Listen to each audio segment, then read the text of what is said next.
Power BI is nothing but a business intelligence tool, okay? BI tool, which will help you to analyze your data, clean your data, and convert it to visual format.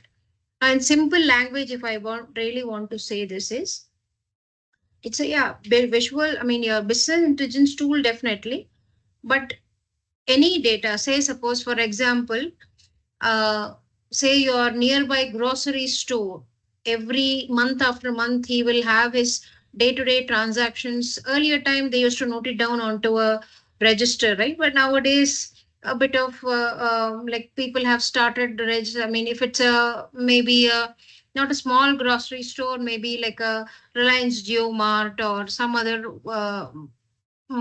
market, then definitely they are going to enter their transactions onto a computer. So maybe onto an Excel, more easier because Excel, it's the oldest of all of, in fact, the mother of all business intelligence tool.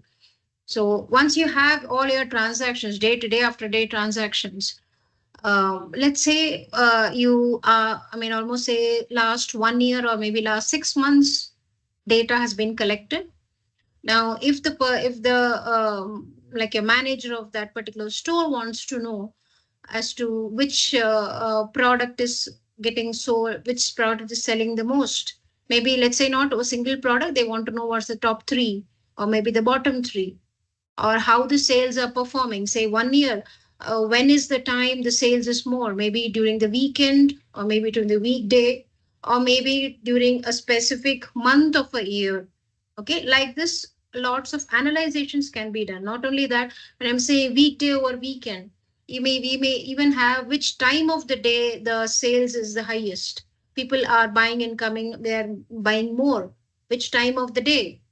So likewise, if we really want to analyze the data that we have in hand, raw data, first of all, we need to clean it.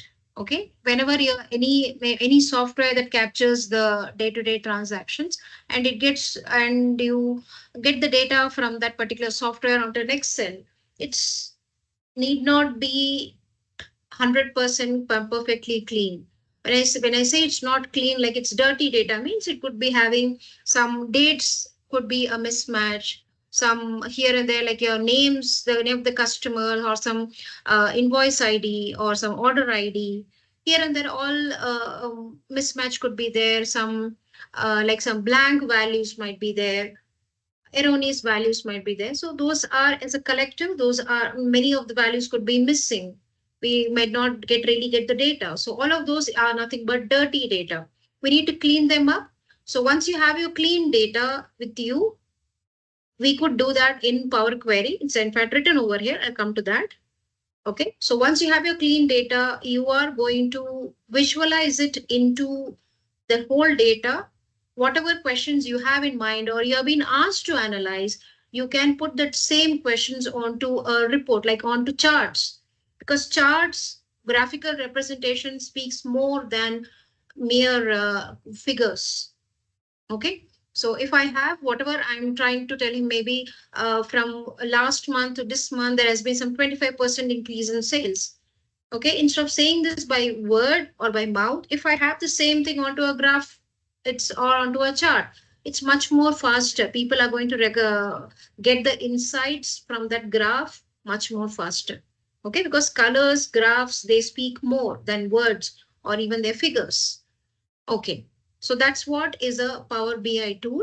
Okay, Power BI business intelligence tool, which is going to help analyze my say month after month the transaction that we just have discussed now, clean it, put it onto a graph, and a dashboard or report is nothing but a collection of graphs, or let me say collection of charts. Okay, and we do get a idea as to what is going, maybe something is going good, what is the reason, or maybe something like some particular product, due to some particular product sales, some the I mean the whole sales has just boosted up, or maybe all of a sudden there's a drop in sales, why? So all these things can be analyzed, and Power BI is going to help me in that. Okay, now this was as a definition as to what Power BI is all about. Now Power BI, as per component wise also, I can say there are 4 components: Power Query, Power Pivot, Power View, and Power BI Service. Now, the first three that you're seeing, one, two, three, those three are belonging to my Power BI desktop tool. When I say desktop tool, like you can download it onto either your desktop or laptop, whichever you're working on. Okay. Then the last one, the Power BI service, is a completely cloud service, like an online service. Okay. So if you see here, the first one says Power Query. Power Query is nothing but ETL tool, extract, transform, and load. Extract, as in I told you, like there's a nearby store, some software is capturing all the day-to-day transactions. I am going to extract the data from that software onto a Excel. Okay. Or maybe if I have, if the Power BI, if the resources, the data sources that it supports, the software that is generating the collecting the data, if it is one among those sources, data sources which Power BI can connect with, we can directly connect to the data source and pick up the data. I could do that also. If it is not among them, then yes, we always have our Excel, sweet old Excel. Just get all the data, then you can connect very easily to your Excel, get the data over there. That's your extract. Transform is all cleaning up. I told you, like dirty data, missing data, all of this you need to clean up. And load is after you clean up the data, you will be loading it to the area where you can build your charts and all. Okay. So that's your ETL, extract, transform, and load. Power Query. Now, originally, Power Query is a part of your Power BI desktop tool only, but from like in your Excel also, the recent ones, like if I'm not wrong, after 2017 or 19, it was like introduced as a add-in, extra add-in onto your Excel workbooks also, like Excel applications. It was introduced there also. Okay, but originally with a Power BI desktop tool only. Okay, now then comes your Power Pivot. Power Pivot is for data modeling. Now, in real time, you're not going to get a single sheet of data or single table of data. Okay, your data could be scattered, or like so, yeah, I could say like scattered over 2 to 3 tables. Okay, they might be very well connected. Like one could be like the same super, the particular store data that I was talking. One table could be related. The table could be all about date orders that have been raised. One table will be related to all the customers who are really connected with that store, who are buying. And third could be those attendants or your the staff that really deals with those their invoices and all that details. So likewise, we could have 2 to 3 tables which are very much connected, and we and data modeling is nothing but building the relationship between those 2 to 3 tables that we have been given the data to work with. That's your in a brief, like what's this data modeling? Creating a relationship between the 2 to 3 tables that we have been received, like for our working purpose. Okay, that's your Power Pivot. Power View. Power View is for like this area. After your Power Query job is over, the cleaning part is over, the cleaned data will be loaded to these two area. What happen? I mean, these two area means general. First, it will be loaded to the Power Pivot. Basically, to the data model, it will be loaded. Don't worry, few words could be maybe a new, it is obviously new words to you all. Slow and steady, you will understand more of it. Today is just the introduction. Okay, once my Power Pivot, the data modeling and all is done, that data will be very much available in the Power View also. These two are more of the Power BI, two sections. When you tomorrow when you open the Power BI tool, you will understand more. Okay, Power View is the component which is going to help me to build my charts, my reports. Okay, and yes, dashboards too. And on like wow, I cannot be stopping after I build my reports or create my reports on the desktop tool. I need to share it with my customers or maybe my colleagues, my leads, my managers. I need to share them up, right? So for sharing purpose, Power BI service is a best way. That's why it's even written to share our reports online. Okay. Now question comes, we learned what are the 4 components. Now question comes, why Power BI? 5 reasons are there. Now, search volume in Google, like Google Trends is your link again, it's been given here.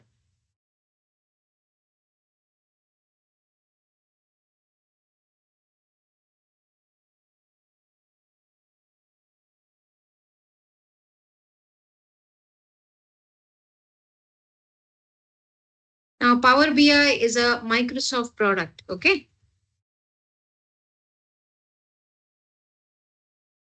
So it shows interest over time, but then it just shows me like 12 months data. I'll do one thing, I can say past 5 years, or let's say 2000, yeah, past, let's say this one. See how much it has increased. If the how interest is like an account, they're keeping it over here. From Jan 2021 is almost Z 2024. No, 24. First Jan 2004. From there, if you really see as of current date, how much it has increased? 67. Say maybe let me put it as last 5 years. Just a moment, give me.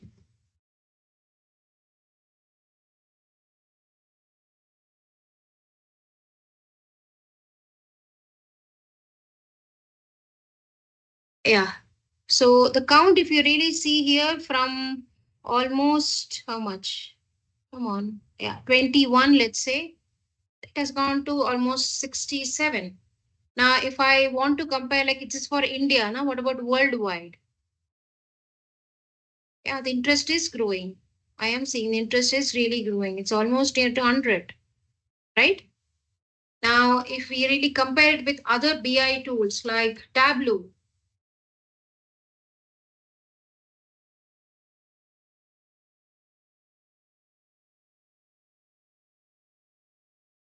Tableau is the red one. Uh, I guess.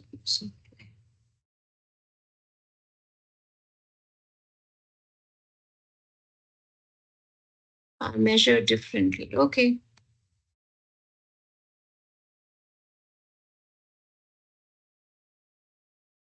Yeah, even though I can see it is good really, but then yeah, here as of now it shows me like it's kind of what to say, the Tableau is more, but then in general it is like uh, and computers, web, telecom. Mm.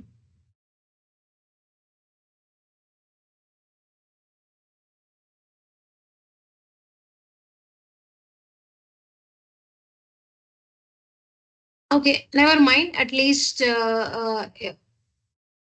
my leave about the comparison between the other BI tools.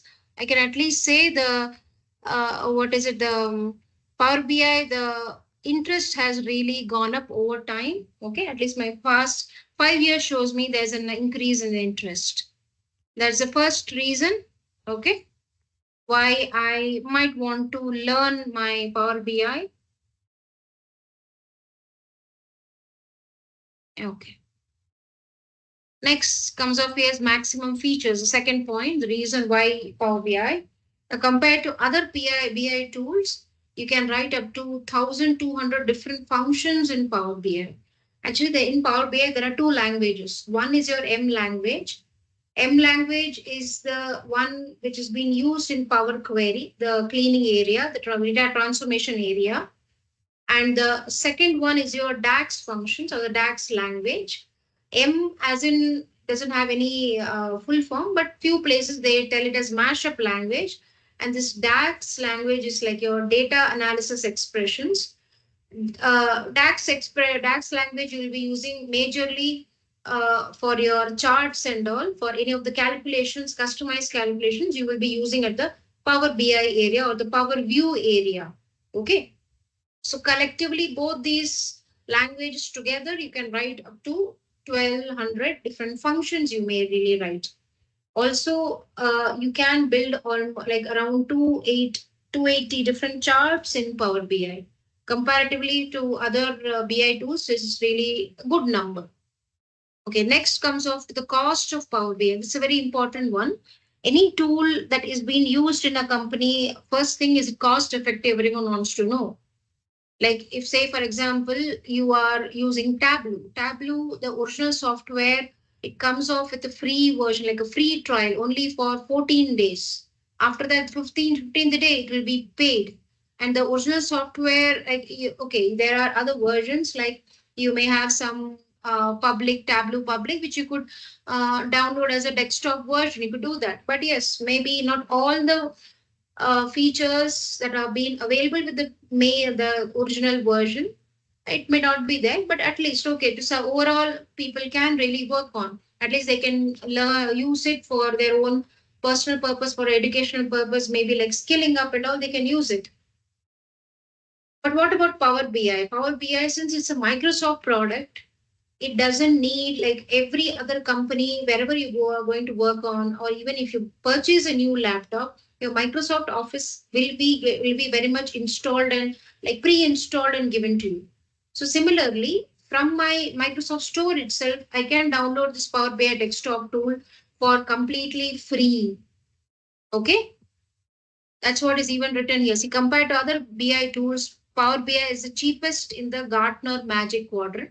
It's a company, they all deal with the Power BI tools. Okay.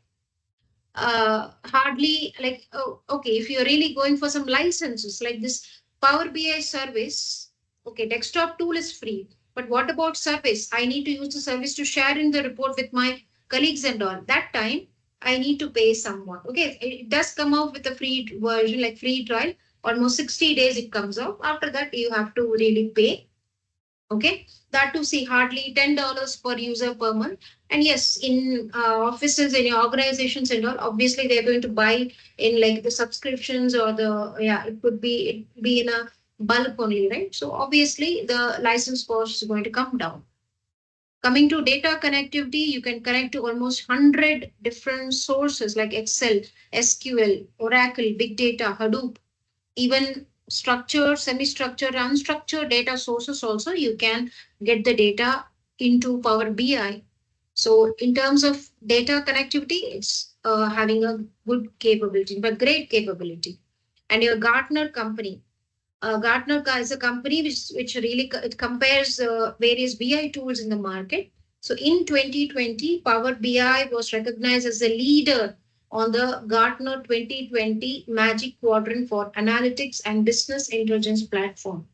For 3 consecutive years, now we are in 2025, so almost 5 years now.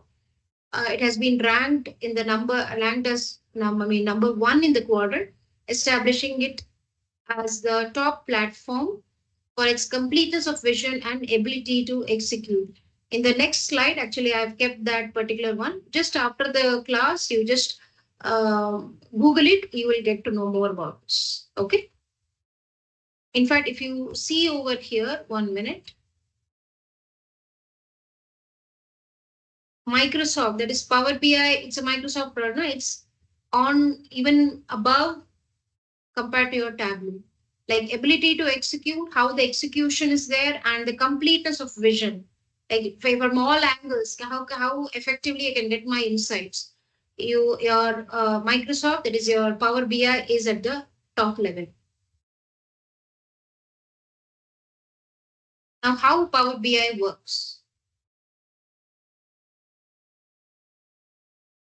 See, the first slide I told you 4 components, but then first three I told was like Power Query, Power Pivot, and Power View. All three were part of my desktop over here.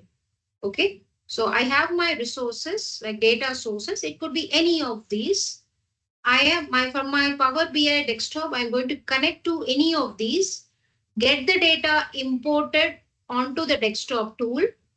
Okay, you clean, you build in your data model, you build in your visuals or charts. Once after like your report is ready at the desktop tool, and it's a nothing but a develop, like even here see it's a developer tool, a desktop application or a laptop application, okay, which you can very well easily download. Don't worry, I'll give you the link. Okay, After you are ready with your visuals, your report and all, you are going to publish it to the Power BI service. It's an online service.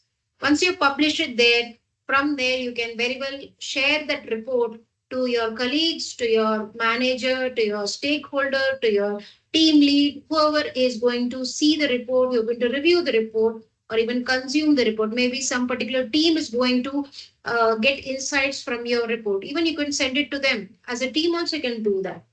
Okay, we will learn about that towards the end of this course. We're going to learn that.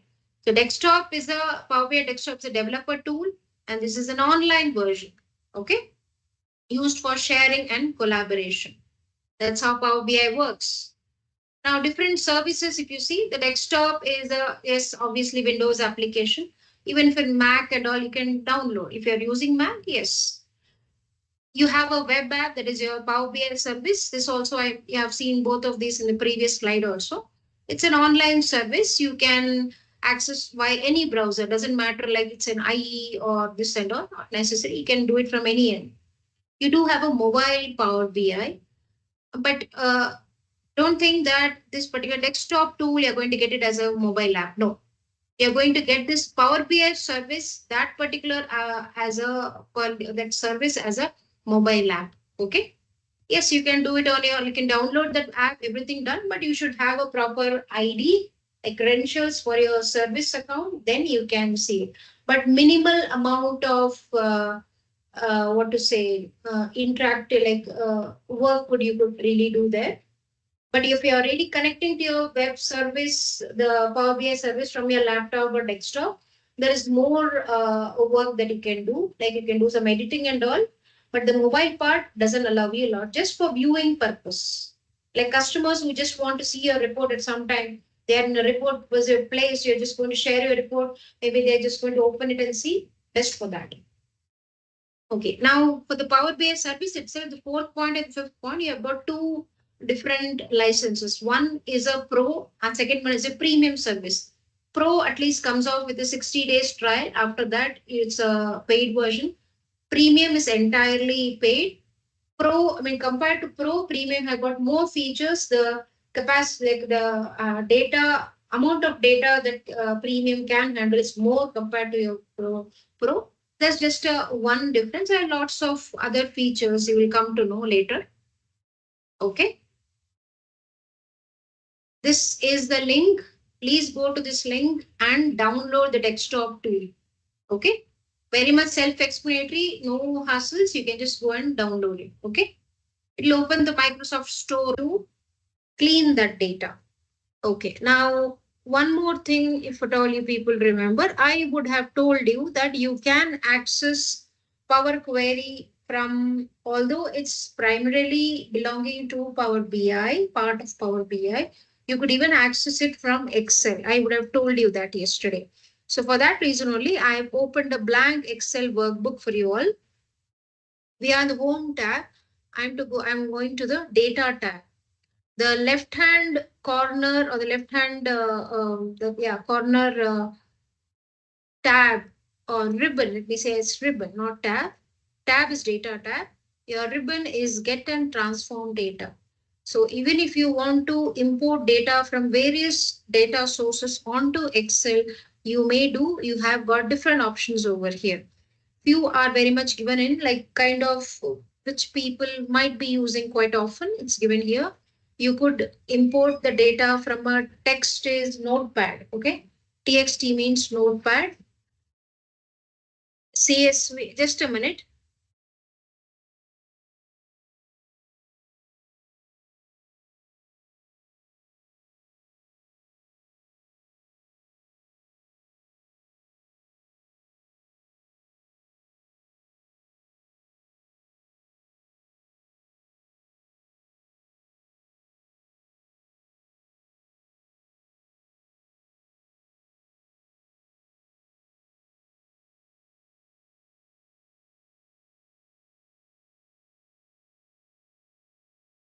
So your TX text is nothing but notepad.txt.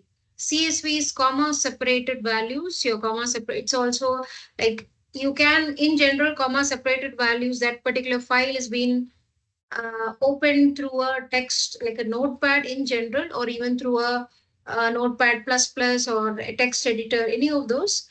But you could even open it from an Excel workbook also. You may do that. Anyway, you could import a live data from web I say like Wikipedia or Amazon, just for example I'm giving you, or maybe Yahoo Finance. Some people have very they are much into the shares, the NSE, BSE and all. They want to know the stock values day after day. They do keep a track of the stocks. So if you want to really download, download is not the correct word, but I'll just say that import. Okay. You want to import the data from that live, like Yahoo Finance, you could do that from web. Yes, I'll be showing you that web as well, all of these options, but just to make you acquainted with the Power Query from the Excel end. Okay. And a table range, like table or range is entirely from the Excel perspective.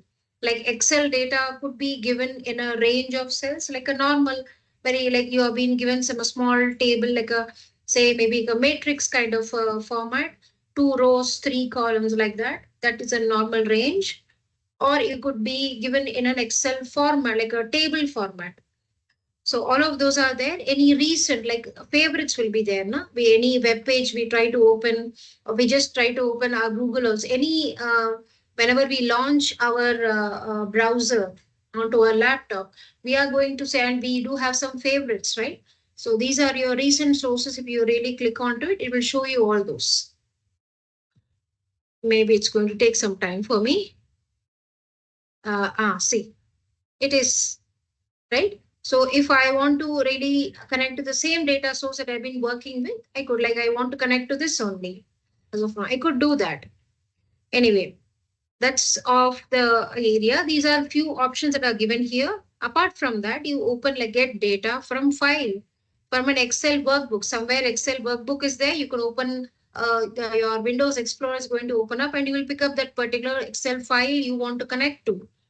All these options, your XML, JSON, you could even get data from a PDF, an Adobe file, from a folder. Say, suppose a folder is being maintained where you've been like every month data is being put in that particular folder. It's like a common folder.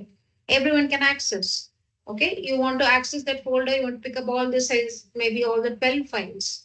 You want to pick up, you want to kind of consolidate them and then work on. You could do that from any databases like your Access database, Azure. These are all Azure one. Then your SQL Server database. Again, Azure specifically also is given. Then your the same things that we have seen here at the top, right? Your table, web, and few more of my from my databases, ODBC and all. A blank query, an empty one also I could do that. Okay, don't get scared by seeing those words. As the class progresses, each and every word will be more and more clearer to you all. Just listen to it. Okay, you could, if say, suppose I told you that 12 files are there, you want to maybe not connect to a folder, maybe you could just 2 to 3 files are there. Okay, you just want to kind of, or say maybe you're given one Excel workbook wherein some 3 or 4 Excel sheets, like 4 sheets are being maintained, each for 1 year or maybe each for 1 month. You just want to consolidate all of them. So there are two options coming up: merge and append. You will cover all of these. Apart from this, if you want to just launch your Power Query editor, you could do that also. From Excel end, if you want to launch your Power Query editor, this is how you're going to do.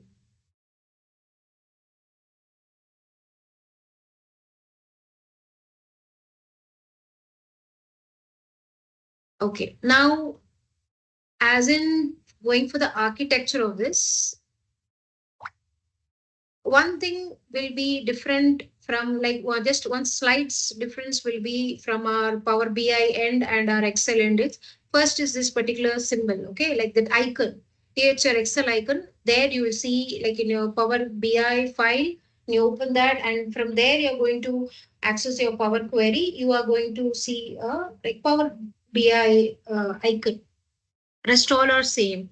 You have got your tabs over here, 4 tabs. You will see tabs there also. This same 4 tabs will be there. Okay. Your file tab is there wherein you're going to like act. I mean, any kind of transformation is done, any changes. You may, after that, you may just want to save it and move across, like move ahead. You can do that. As of now, it says like your 0 queries. Now, any table, doesn't matter which, no, I won't say table, any data source that you're really connecting to from Power Query Editor, that data source, when the data has been imported to the Power Query Editor for me to work on, I will refer to each of those data sources as a query. Okay. That's there. Of course, here you don't have any, as of no query is there. But if I want to, I will show you how to do that. 1 minute. But before that, this is the file that I really want to connect to an Excel workbook. It's in this number 1, connecting with Excel. Okay. So what is this data means? A very simple data, around, I guess, 3,000 records are there maybe. It's already one Excel workbook is open with a Power Query Editor, na? So it won't show me, it won't allow me to navigate here, but it'll just see to it. It's nothing but an employee data. Okay, the name, gender, which department they work in, was their salary, their location, and their hiring date, like start date or hiring date. Yeah, start date or hiring date. You may see over here the first name itself, the first row you're seeing the ablarian. Before AB, you have a space. In department, the first row itself, the first value itself is a null. Salary, the third value is null. Are you noticing these? The one that I'm mentioning?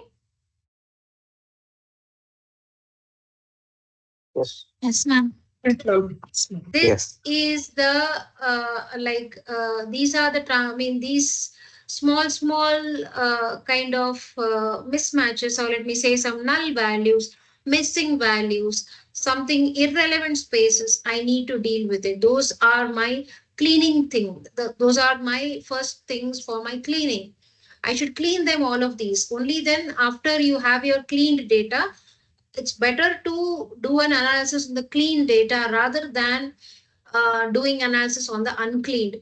Because if you are going to do the analysis on your uncleaned data, definitely your analysis or the end result, or maybe the whatever the insights that you are really wanting from your data, or what kind of answers that you want to get from your data, won't be accurate. So first and foremost thing that you should, whenever you are given a data to work on, you are supposed to clean the data. Kindly mute your mic. Who is it? Akshaya, can you mute your mic, ma? If you have any questions, do let me know. Any doubts? No, ma'am. Okay, then please mute your mic, ma. Thank you. Okay. So these null values you're supposed to deal with it. Few empties are there. But understand one thing, not every null value is irrelevant. Few null values could be very much valid also.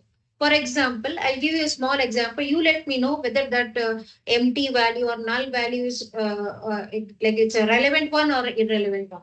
Say, for example, the same kind of this employee data set, just like your start date, okay, like yeah, start date. I do have a under the column called end date. Now, few of the records, like few of the employees, are having the end date as spaces. Like no data is there for that end date for few employees. So, do you think that value, end date value, being spaces or not being even available, is it relevant or irrelevant? Relevant. It is relevant. Why relevant, sir? Because it suggests that they are still continuing. Ah. So end date is what? When the person leaves the company, he quits the company. Only when he quits the company, he has post his resignation and all, his end date will be updated onto the database. That's the first step. Of course, after some time, maybe they the from the database itself, the person's name would be deleted, removed. That's just separate. But if at all the end date has been blank, it's fine. It's absolutely fine. One more example also I can give you where date is been spaces. It's also fine. How I'll say you? Say suppose insurance, or maybe let's say not insurance, let's say loan. People are going to the bank and asking for loans, right? Now, say the bank employee is having a sheet of all the loans, maybe a specific loan, maybe a home loan, or he's dealing with maybe an automobile loan. Let's say automobile loan. He has a list of customers who are really have applied for a loan. Now, approval date for few customers can be empty. Why? Is it okay if it's empty? When would that date be populated? The approval date. Once it is approved. Ah, so why I gave these two examples is understand whether based on the data, based on the situation, whether the null or empty data is really valid or not. Of course, there is a concept that everyone says that, yeah, you have to deal with the null values, you have to deal with the missing values. Not every missing, not every null value is to be dealt with. If you feel that is irrelevant, something it should have been actually available, but it's not there. In those cases, okay, we are going to kind of replace it. But replacing also only for a practice data, if you replace, it's all fine. But at your workplace, in your real time job, please don't go and blindly replace those values with some random numbers or random text or something. Don't do that, because it will land you to a soup. You just have to communicate that so such and such missing values are there or null values are there to the team who has provided you the data. Okay. So once they give you a confirmation as to these are the actual values, maybe while transporting or while importing, some data has got lost. They give you the proper one after seeing, after cross checking. Then you might do an update or you might do a replacement. Okay. And any replacement also, you should have a formal communication, maybe through a mail or through a chat. You should have proof of that.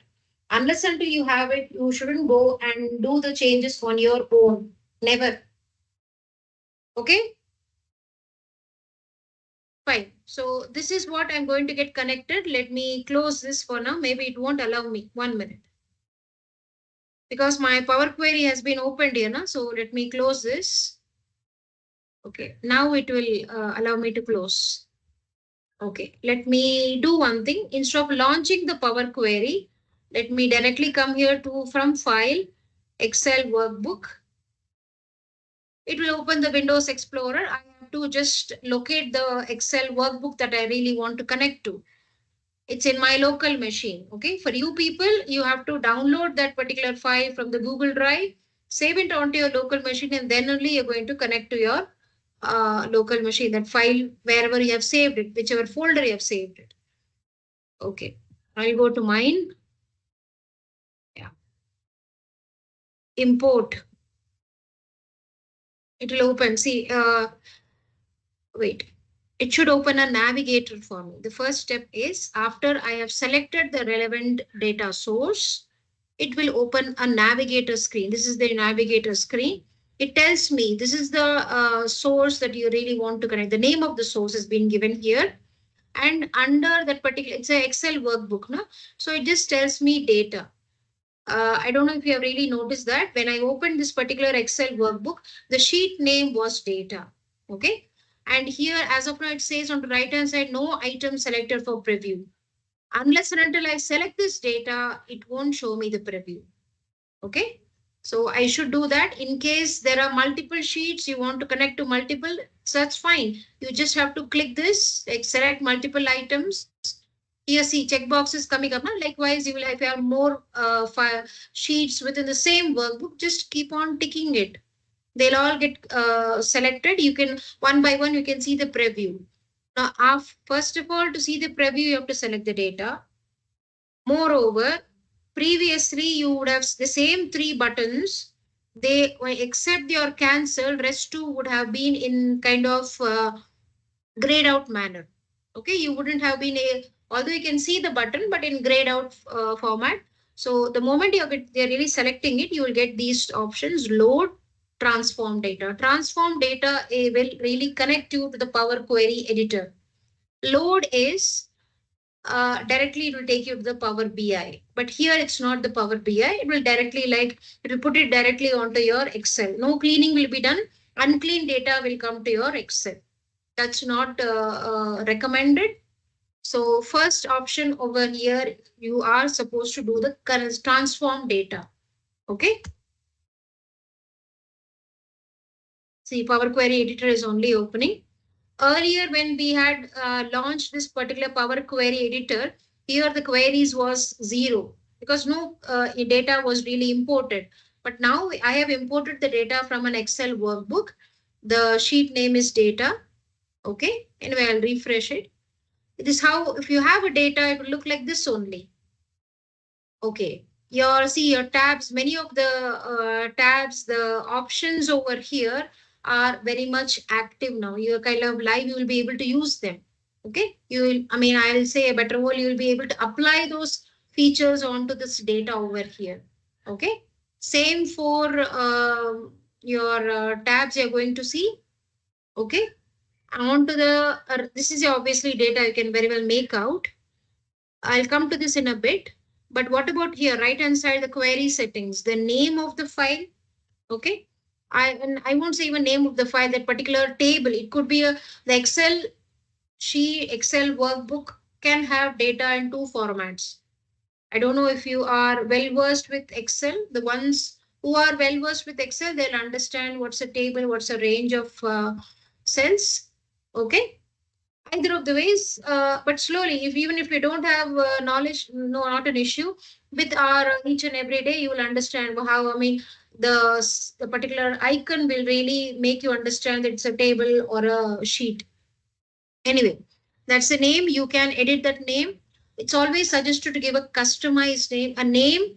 Seeing that name, anyone should be able to say, okay, this is the data all about. If somebody sees just data, what will they understand? But if I really have it like employee data, or maybe just employees, that's also enough. Much more a customized name, which makes it's easier for me to understand what that particular data is all about. Okay, below is your applied steps. Applied steps is whatever transformation is really going on here, it will be captured as a step over here. Okay, it's like a data pipeline, how the data is going through different steps, through different transformations and all. But here, first understand, anyway, these things are quite the same in our Power BI also. Okay, I'll do one thing. I'll stop here for that Excel part. Let's go to the Power BI. Okay, but then one small thing many of them do ask me. Okay, anyway, a short brief I'll just go through, then we'll move on to our Power BI area. Same thing, everything is the same, don't worry. Now here, what is the source? What does it mean? 1 minute. I did zoom. How I did zoom means was Control Shift and plus sign. Okay, that's how I just zoomed it. What is it that you are really seeing here is source. Source means if you open this is the formula bar. You are very much. It looks quite similar to my Excel kind of a look, right? So it just tells me I have connected to an Excel workbook. After that, it says the file contents, that is the file path of this particular Excel workbook is this, my local machine. Okay, wherever this particular workbook, wherever in my maybe C drive, D drive, wherever I've saved it, it just shows me that particular path. Okay, so seeing this itself, anyone will be able to understand what is that particular source. Okay, we were the one who were making that connection. That's okay. I do know that I am really connecting to Excel, but some particular file is already been worked on. They are giving you for just kind of information. They're just saying just open it and have a understanding what is it all about. Maybe in your initial stage of your project, maybe some sort of a KT. These are some sample files. Open it and see what's all there in it. At that time, how will you really understand what is the source? You need to understand, right? So for that understanding only, go to the source. In the apply steps, always first step is source. Which particular data source I am connecting? What is the type of data source? It will tell me over here. Okay, that's first thing. Second is you did see a navigator, right? Now, okay, one more thing. In after you really understand this particular Excel, we are connecting to Excel workbook. There are few rows over here. You may put it like you just understand this as a metadata. Metadata is information about my data. Okay. Data I am seeing in front of me. Okay. Information about the data will be very much stored with that application. That's I won't be dealing with that data. That metadata, that extra information about that data file and all will be handled by the application for its own purpose. Okay, that's how you are seeing these four records or four lines over here. Now, 1 minute. If you see here, let me make it a bit smaller. Is four records. Out of here, only the first one is not hidden. Because hidden means we all have this folder options in our laptop now where few files might be hidden. So this particular first row is not hidden. Rest all are hidden. So hidden as in it's something that's, again I'm saying, it's metadata, data related to my data or information about my data which is been necessary for the Power Query editor or the application to work on with. So I have to connect to this only. How do we understand? Okay, at my front end, what I did, I had opened and this when I selected that number one connecting to Excel, it opened a navigator for me. That navigator dialog box on the left hand side, I just selected that data. Right hand side, I saw the preview. Onto the bottom, I selected transform data. That's what I did. That was my job. But how Power Query understands that, you will just know now. Let me go to the navigation step. It will say from the source, previous step is source, previous step is source. I had selected that my job was just mouse click. But how has it got communicated to Power Query editor is item is equal to data, kind is equal to sheet. I'll make you understand. Item is equal to data, kind is equal to sheet. I cannot say data all table. No, we won't understand. This is the actual data which we are really going to get connected to. But to identify that particular row as to which is that actual data that I'm going to work on with, item is equal to data, kind is equal to sheet. This is from my source step. That's what navigation is doing or the navigator is doing. Are you able to follow? No, can you please come again? Okay, what about source? Source you're able to understand? Yes, Okay, in source, if you see only the first row is visible, rest all are hidden. Do you understand this part? yep, yep. Okay. The one which is visible, I am supposed to get connected to that. Yes, When, if at all you remember, when I had selected that number one connecting with Excel, that particular file path, my Windows Explorer opened up, right? I had selected that number one connecting with Excel. You remember that part? yes, ma'am. After doing that, one navigator screen or a navigator dialog box opened up. You want me to repeat? I can show you one more time. I'll just close Yeah, this yeah, and do yeah, it one please. more. See, get data. This is the first step. I am in Excel empty one. I'm just going to connect to an Excel workbook. This is my Explorer, right? I've just selected the concerned file. I'm saying import. Are you following, Ma? Yes, yes, yes. Who Yes, is I'm it? following. Somebody was asking, na? Would you mind Yeah, let me knowing your name? Shalini. Okay, okay, fine. So I had selected the data from my Windows Explorer. I've done that. Import. This was your source step. Okay. Okay.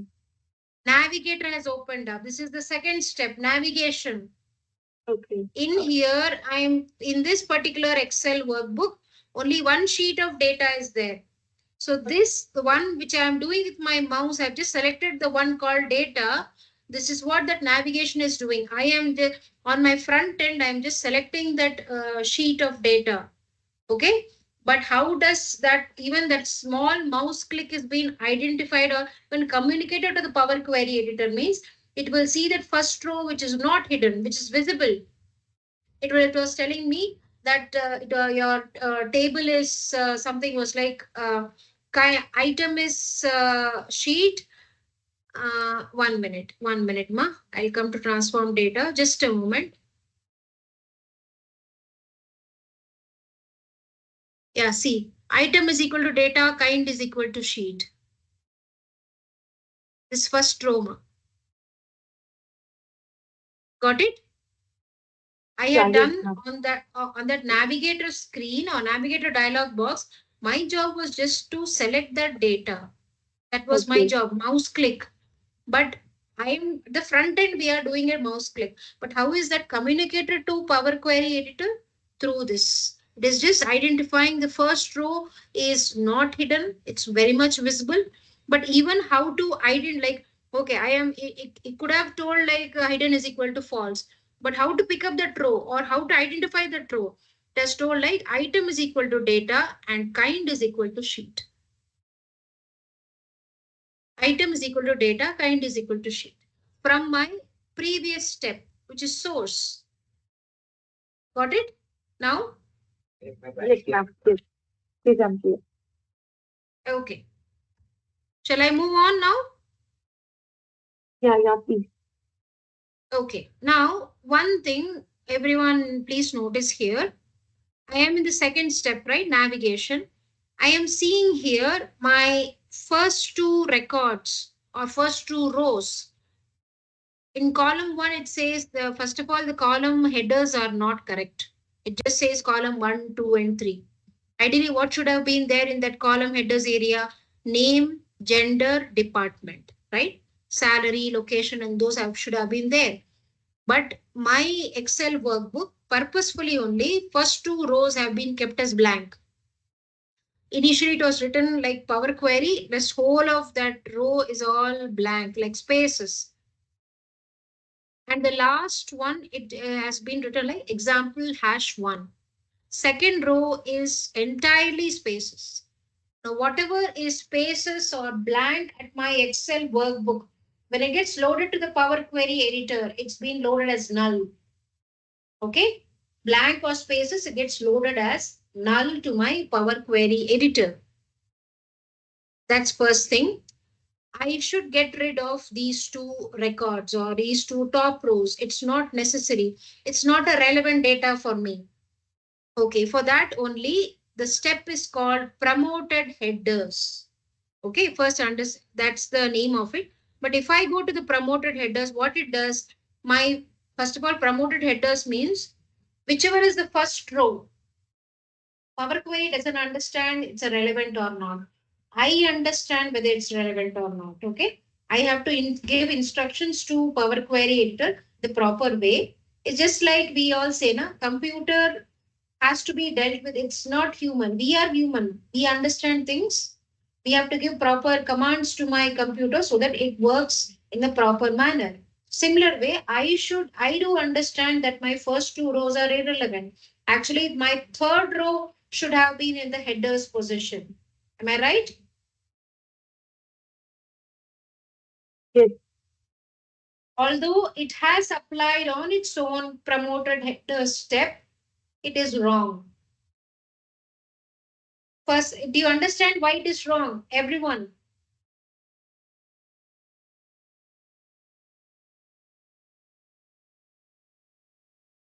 Yes, no?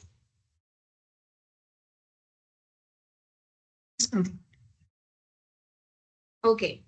Then We'll deal with it. How to remove them and all, I'll show in the Power BI only. I won't come here.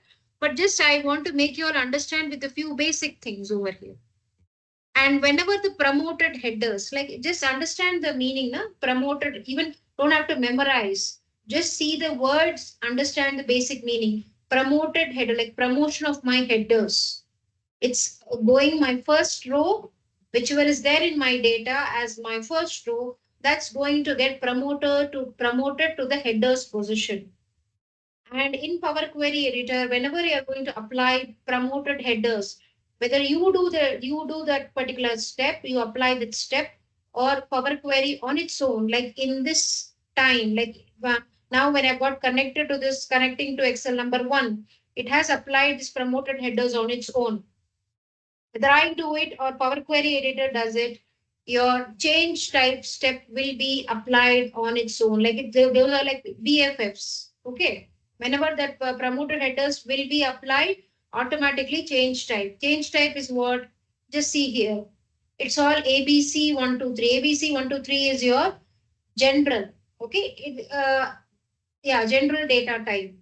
Now it's just going to identify the values in any particular column based on the type data, the values that particular column is holding. It's going to do the change type step. We have to be very careful with the change type step. Why I'm saying is that many of the time, even though it's been applied on its own, it's better that we confirm, we kind of cross check whether things are all okay or not, because every other data type has got its own computations and manipulations, right? So we have to be careful on that. Okay. I will come to this part a bit later. So these four steps in general will always be applied. You will see in that applied steps, these four steps by default to any of the queries. Even if you don't do any sort of transformation, it has to be there because I am connecting to a specific source of data. I am navigating, like I am really selecting that particular data, like navigation step, where like navigator screen is opening up for me. I select the data, then I come here to my Power Query. Then automatically my promoted headers is being applied and also the change type. These four steps will be there by default whenever you're going to connect to any type of data source. It's not specific to Excel. To any data source that you're going to get connected to, you will be seeing these four applied steps. Okay, onto the bottom, you're seeing 7 columns. It tells me how many ever columns and rows are there. It will tell you. Now, if you have less than 1,000, it will show you directly, but here it's more than 1,000. That's why 999 plus. I don't remember how, maybe some 3,000 odd is there. Okay. Don't worry about that. That's there. Then you have something called your column profiling based on top 1,000 rows. There are two options over here. Anyway, I'll come to that. I'm just leaving it for now. I will talk about that when we connect to our Power BI, like Power Query Editor from Power BI. Okay. Now, just one last thing before I close this Excel workbook. Let's assume we have done all the transformations, like all the cleaning part we have done. I'm not going to do now, just assume for some time. What am I supposed to do is onto this file or home, both options are there. You have something called close and load, right? You may access it from file tab or even the home tab. You have got your close and load. Just select the first option. On the moment you do that, see here, it will come here.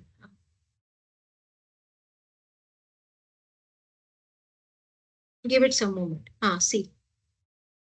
It almost looks like a table, like a proper, like after you had since if you have already cleaned it, all this name and all headers will come to the top and all cleaned data will be there. You can really move ahead with this because using, a Power Query for your data cleaning is much more faster and easier compared to cleaning the data manually. Just for example, I don't know how many of you really know the functions of Excel functions, but for second, just imagine if you have to write manually some function to get rid of this unnecessary space.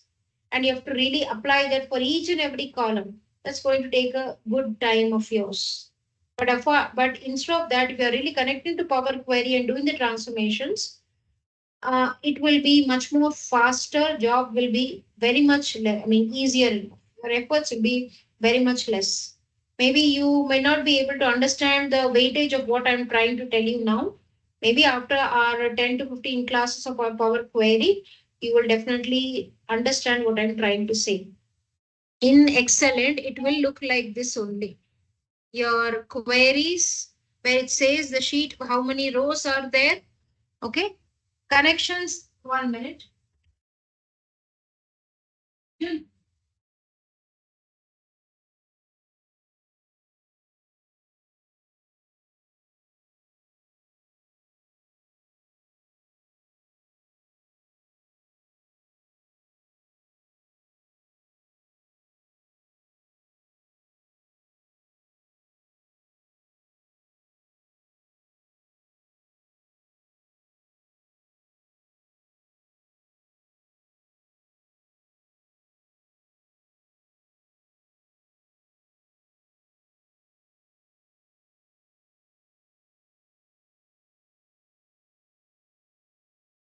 So connections is what? Your Power Query connections, those only, and your queries. How many ever queries you would have got connected to, that's what is going to show you here.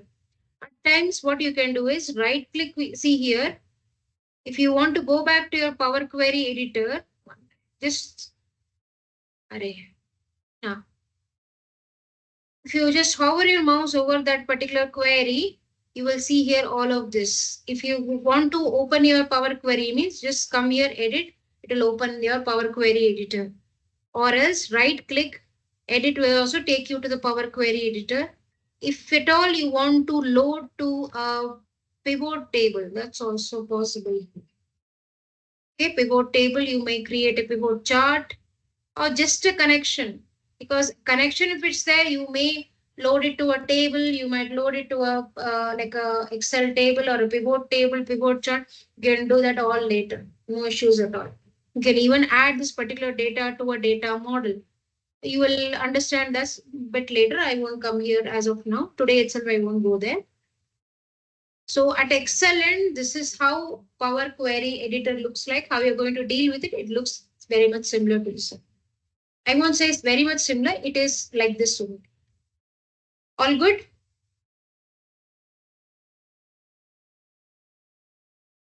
Shall I move on? Okay, in that case, I'll just close this. I'll open my Power BI.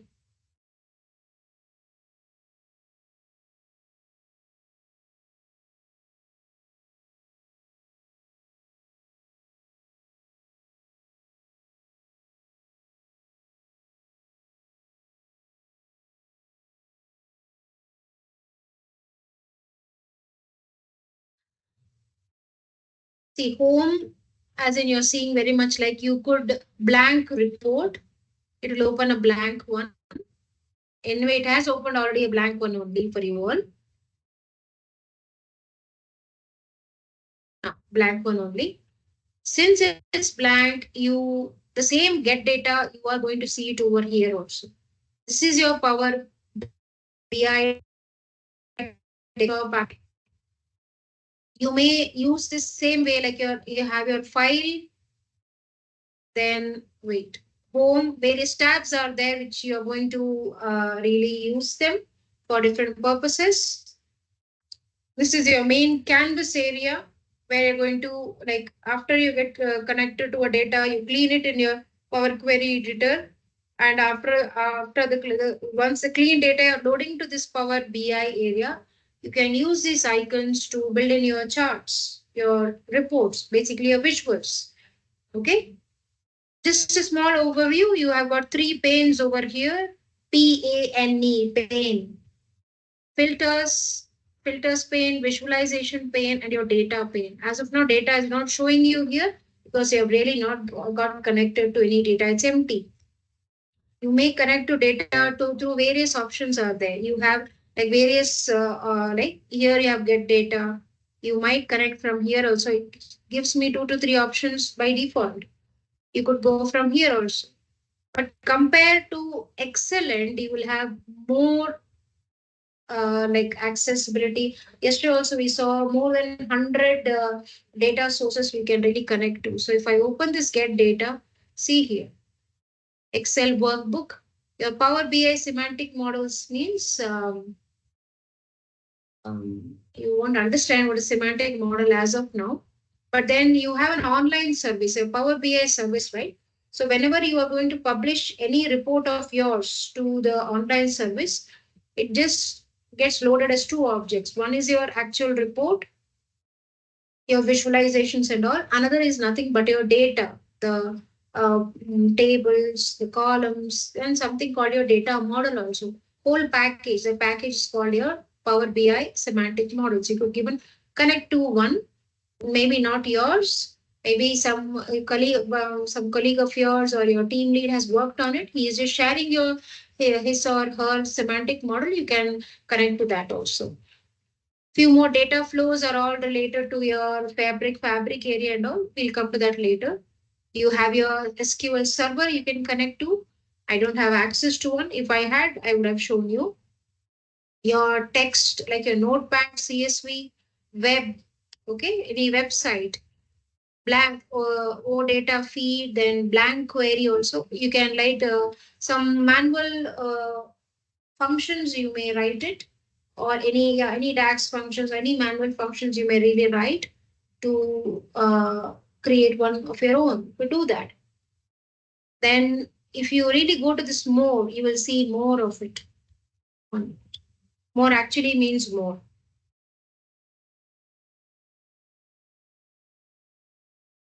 Excel, JSON, folder, PDF, Parkey, SharePoint folder.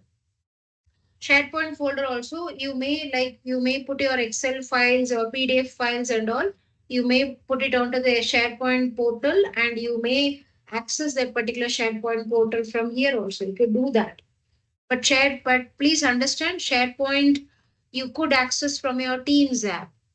Teams app, one that is for your work purpose, for your organizational purpose, not for your personal use. Because the one which is there for the organization, you should have a proper ID or organizational ID. Only then the Teams app with that work ID, you will be able to access the SharePoint portal. You could do that. Just say, suppose Hadoop you want to connect. It will show you. Just click on it. See, HDFS. Say SAP. It will show you SAP all. HAP, HANA and all is showing me. Say Oracle. I just have to type in the name. It will give me that particular one. Say my SQL. Sorry, SQL. All types are going to get. Even my SQL database also it shows me. Postgres. Maybe if you want, it will show you. Why not? Okay. So they just say you just name that particular source, you will really get connected to that. Okay. There are a good lot of it you can really see here. And even onto the left hand side also you can connect to a fabric. It's actually a platform. You will get to know about it when we go to the Power BI service area, Azure, online service, any other also if you have, it may see.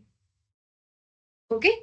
So really more than 100 resources or data sources you can really connect to. Okay, but now as of now, what do I want to get connected to is Excel workbook. So let me select that. Connect. Same option, File Explorer or my Windows Explorer is opening up. I'll go to the one where it's my, connecting with Excel, open. Navigator is going to open up for me. Source step is done, Navigator is going to open up. See, until I select this data, no preview, even these 2 buttons are grayed out. The moment I select this, I'm going to see the preview of the data. Again, you're seeing here, first 2 rows are irrelevant. Load, if you want to, like if you're 100% or even let me say, if you're 200% sure that your data is perfectly clean, no blank spaces, no null values, nothing, and everything is fine, means you can directly work with that data. You can directly put it onto this desktop, the Power View area, start working with your visuals. But if you have to clean, obviously transform data, it will open the Power Query editor for me. Hopefully you're seeing this. This is the only difference on my, see my where my mouse is just hovering. Earlier you are seeing that from Excel end. Now you are seeing the same Power Query editor from your Power BI end. Same, the data, the name is data. I can really, it's better that I rename it. Okay, now see, first one, same thing.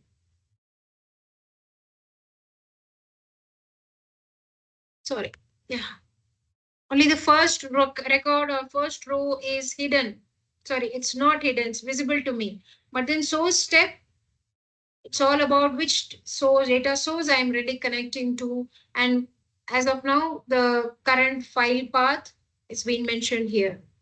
And we are going to get connected to the first record using the navigator. Item is equal to data, kind is equal to sheet. Item is equal to data, kind is equal to sheet. Next, you are seeing first two rows are doesn't have any value, all null null. Here in column 1 Power Query, onto the right hand side is your example #1. Next comes promoted headers. It's even wrong. Although promoted headers will come after navigation, but ideally this name, gender, this header should have been there. So this is not the correct one, although it is applied. Again, change type step also it has applied. These two steps are to be deleted, and then only we can really go ahead with kind of removing this first top two rows and then going from my promoting headers. One thing you all have to remember that you don't have any undo button in Power Query Editor. If you want, you may try Control Z, even try for some anything over here. You don't have any undo action at all. You won't have undo action in Power Query Editor. If by mistake you have applied some transformation, please delete it, redo it. There is no other way. Okay, please remember this. So although these two steps have been applied, it's wrong as mentioned earlier. I'm just going to delete that step.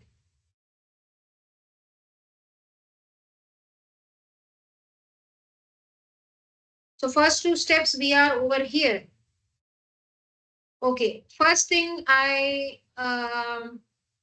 okay, now first let me delete these two. How am I going to do is onto my top we are in the home tab, right? Over here, you can see something called remove rows. Expand that, remove top rows, select that.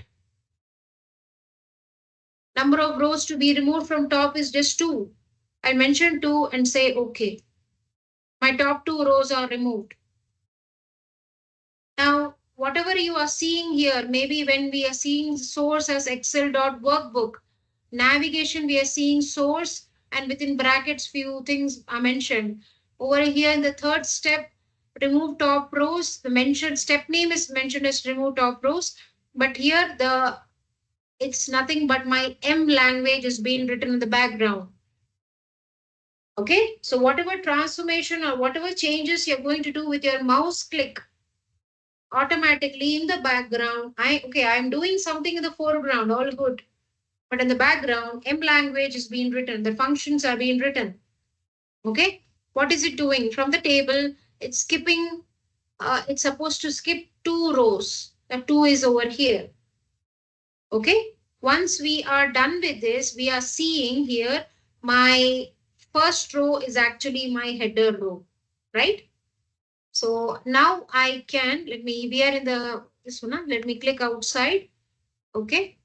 Now if you come here onto the same, like remove rows were here, just go to the right, you are going to see something called use first row as headers. That's what I'm going to apply now.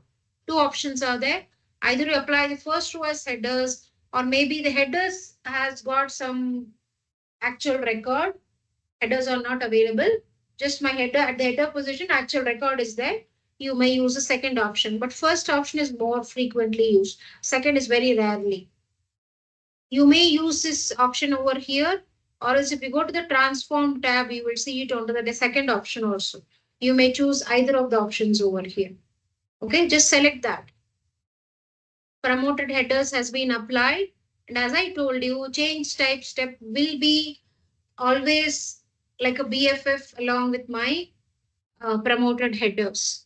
So now I see proper header names over onto my that area.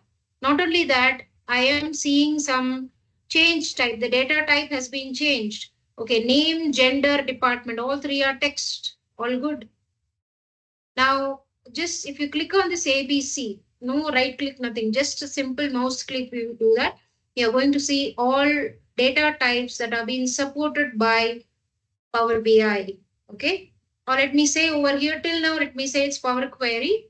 Okay. But the same options, the same data types you are going to see in your Power BI, that a main area, because your Power Query is a part of Power BI, right?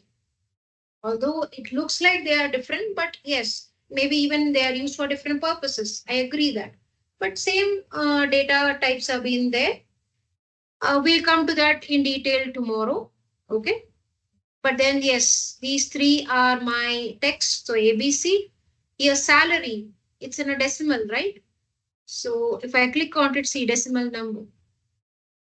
Okay, next comes location is a combination of my numbers as well as text. There is no such data type like alphanumeric in Power BI.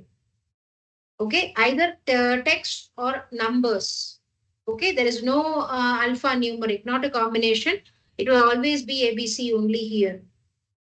Start date, date is there.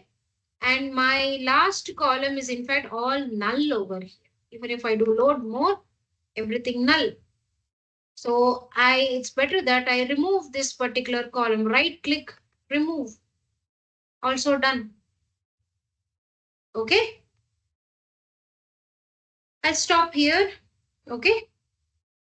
We are to do this removal of these initial irrelevant spaces. We are supposed to deal with this null.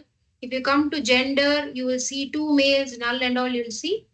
I'll repeat these steps tomorrow and show you what are the transformations that you can really do over here. Okay. In fact, what you're supposed to do over here, I'll tell you more about that. Okay. Are connecting to Excel, that part over here. So I've just opened the Power BI application, desktop application. Either I go here for blank report or I can just directly connect to an Excel workbook. It will take me to a blank only. Like it will directly connect us to, after we select the data source, it will directly connect us to our like from the navigator, we can really choose where do we want to go in, like where do we want to navigate, whether to Power BI or to Power Query Editor. Okay, Power Query, this one, connecting with Excel.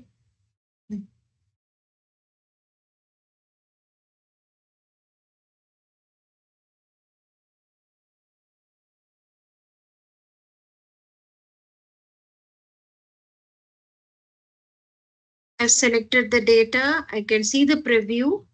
Acha, one thing before, wait. I just wanted to open this and just talk one point, show you all one thing.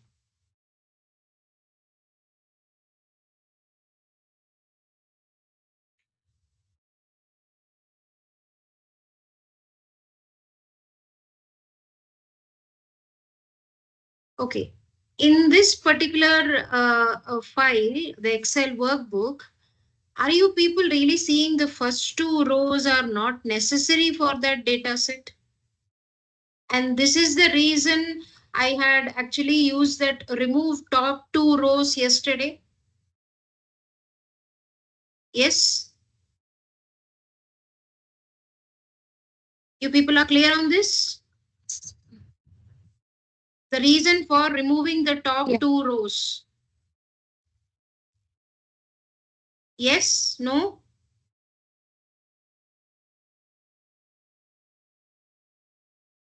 Please reply. Have some interaction, otherwise, how would I know? Yes, Yeah, yes. we understood. Okay, so that's the first thing. Second is, one more doubt came. What is this promoted headers? What is the difference between this removing top two rows and promoting headers? See, top two rows was removal. Why did we go for? Because the first two rows are actually empty. Those are not adding any value to my data. Just just two empty rows. I don't need that. That's the reason I have removed them. Now coming to the promoted headers, what does promoted headers means is when you are connecting to your data source, I mean, it opens in your Power Query editor, right? Your column headers like name, gender, department, those should be visible in the header area. But what is happening? I am seeing this as maybe, I mean, if I have removed the top two rows, this will be my first row. It's not in the headers position. I'll just show you that part. Can I close this now? Or maybe I'll take a screenshot for some time for you all to make things okay.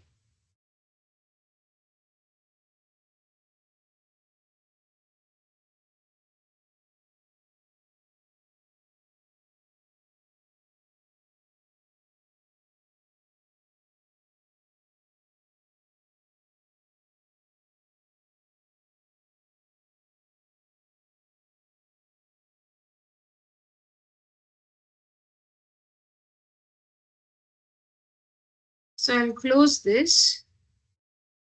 Let's open our this. We have did we no, I need to. So anyway, I am there in the blank one. So I can just select Excel workbook. Now the concerned one, open.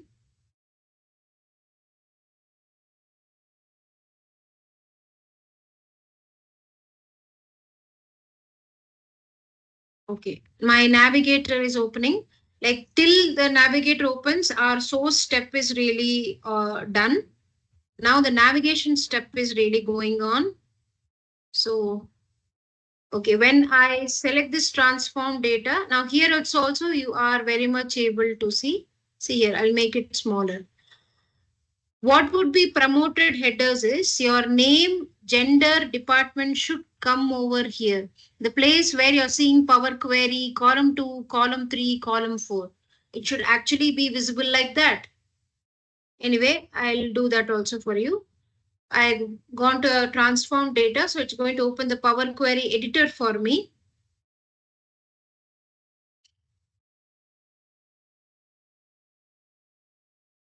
But then Power Query is not so much wise enough to understand that the first two records are not adding any value to the data and they actually need to get removed. So by default, what it is doing, as of now, I'm seeing my Power Query, null, and all I'm seeing, right? Those are my first row. Promoted headers is making this first row as my header. Like instead of this column 1, column 2, this column 1, column 2 are headers, right? Your the name of the column headers. So my Power Query now goes over here. That's what is a promoted headers. You see the promoted headers step, that was has happened. And if you go to the last one, you will see example #1, which is something over here. See, so we need to make sure it has already applied the promoted headers. It has really moved the first row to the headers position, but we are seeing it's not the correct one. Power Query is not so much intelligent and enough to understand these things. But it is intelligent to some extent. You will understand sometime later. Anyway, I'll get rid of, as I was telling you yesterday, there is no undo action really available, like Control Z, not available with our Power Query editor. But Power BI area where you will be building your visuals and all, there you have control set, not here. Okay, so I am going to get rid of my top two rows. In home tab, we have got this remove rows. Select the first one, just remove top rows. Put the value as 2 because there are two rows over here. I say, okay, my first two rows have got removed. Now I could do one more thing also over here. My column 7 is not at all required because it's all null. So I'll just right click. Okay, here also see right click is also possible, or else you could come here, say remove columns. That also did the job for me. Like you can see in the my step name is removed columns, but here what's the M function background, what is being written from the table, remove columns, transformation has been applied, and it's that's particular transformation has been applied to the previous step named as removed top rows. Previous step, remove top rows, and which particular column has been removed, which column has been removed from the output of my previous row or previous transformation, nothing but column 7. Okay, so all this part done. So now I can very well go ahead for my promoted headers. So what will I see is instead of this column 1, column 2, column 3, I will see name, gender, department. How can I do that?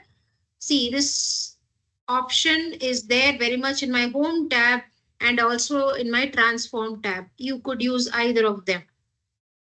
So use first row as headers. Promote the first row of this table into column headers. So, and I have already mentioned yesterday, along with my promoted headers step, always this change type step is always they go along, and it has already applied. I just have to verify that it's the changes, the type, data type which has been changed, it's correct or not. So over here, I can see the first three are your text. So ABC is fine. Okay, now coming over. Okay, till here all okay. Top, yes, tell me. Sorry to interrupt. Ma'am, if we did any wrong means how can we correct? What wrong?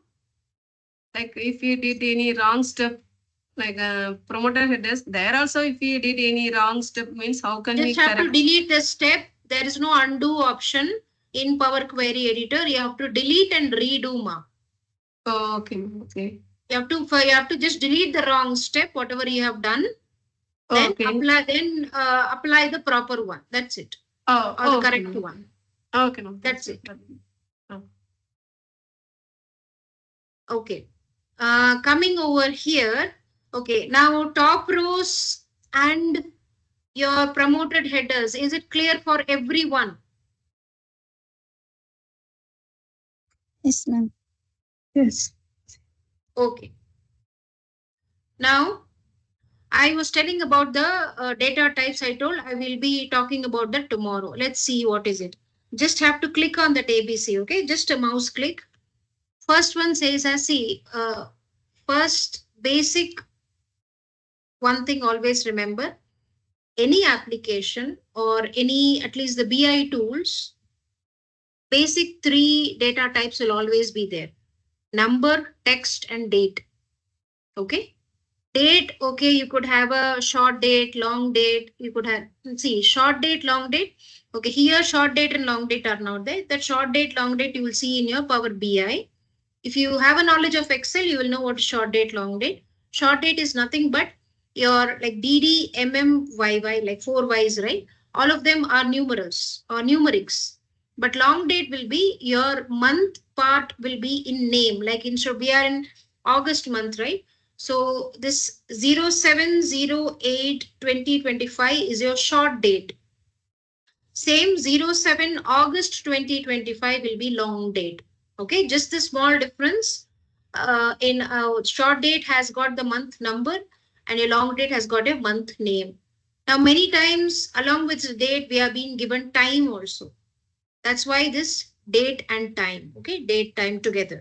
It may happen like some orders are being raised, but like we have the details as to like details of the orders or invoices raised, maybe with some e-commerce company or something, okay, or any sales data we have.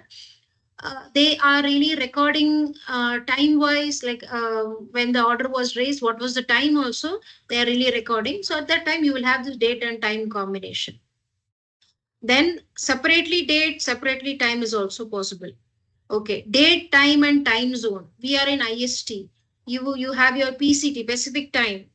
Then you have your GMT.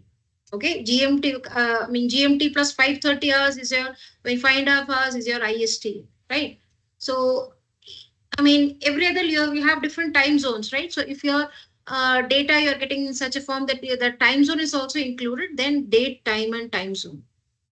Duration is something like say for example, age.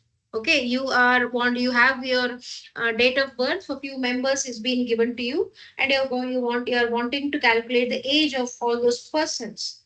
So age first will be calculated in some sort of duration data type only, nothing but numbers, days.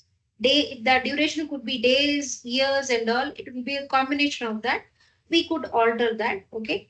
When the duration, maybe if it's not so much clear to you, no, not a problem. We have our age calculation, the date functions, and all. We will come across. At that time, you will see this duration. Nothing but numbers. Okay. If it's your date, means you can have your days, months and years. If it's your time, means hours, minutes, and seconds. That's it. Some number. That's it. Duration. Okay. These are all date part. What about the numbers? We all know numbers can be either whole number, that is without any decimal. With decimal, it could be fixed decimal number is nothing but here, nothing but currency. Okay. That's there. Then you could even have your number as a percentage. Okay. Percentage is in the background is actually a decimal number. We just display it as percentage. Okay, like 0.5, or I can say as 20%. You get my point?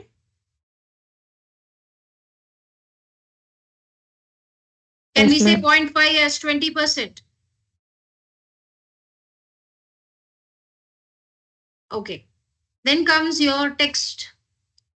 Now, yesterday also I mentioned there is no alphanumeric, like combination is not there. You won't find it in Excel also. Similar way, you won't find it in Power BI also. You have something called your true false, like Boolean. There could be like, say, what say, like, say some a particular to-do list is there. A column that to-do list, the tasks are there, and one particular column says whether the task has been completed or not. So you could have values for that column as either true or false, or maybe yes or no. It's Boolean format. Okay, that's one. Then you have some binary also. Okay. So basic ones. These are the ones which are being supported by your Power BI or Power Query Editor. Yes, you have something called your using locale also. This locale is generally used to, like, say, suppose you are a sample project that I'll really discuss about almost to the end of our course. When I'll discuss, you will find that it's based on e-commerce company. Almost 5.4 lakh records are there in that data set. And the data is been like e-commerce company sales data, almost it has been gathered from 38 countries. Now, every other country have their own way of really expressing the date format. We do follow it as like your day DDMMYY. Your USA, like US and all, they all follow like first will month will come, then day. So every other government, they have their own format of really displaying the date onto their own templates. So based on that, obviously, uh, time zones or even different countries, they will have different dates and all. So when your data is really being gathered from many countries, it's very much obvious that your date formats could be here and there. Not that it's wrong, but then if all the dates are in like each and every country is having different date formats, it will be difficult for us to really do any kind of analysis.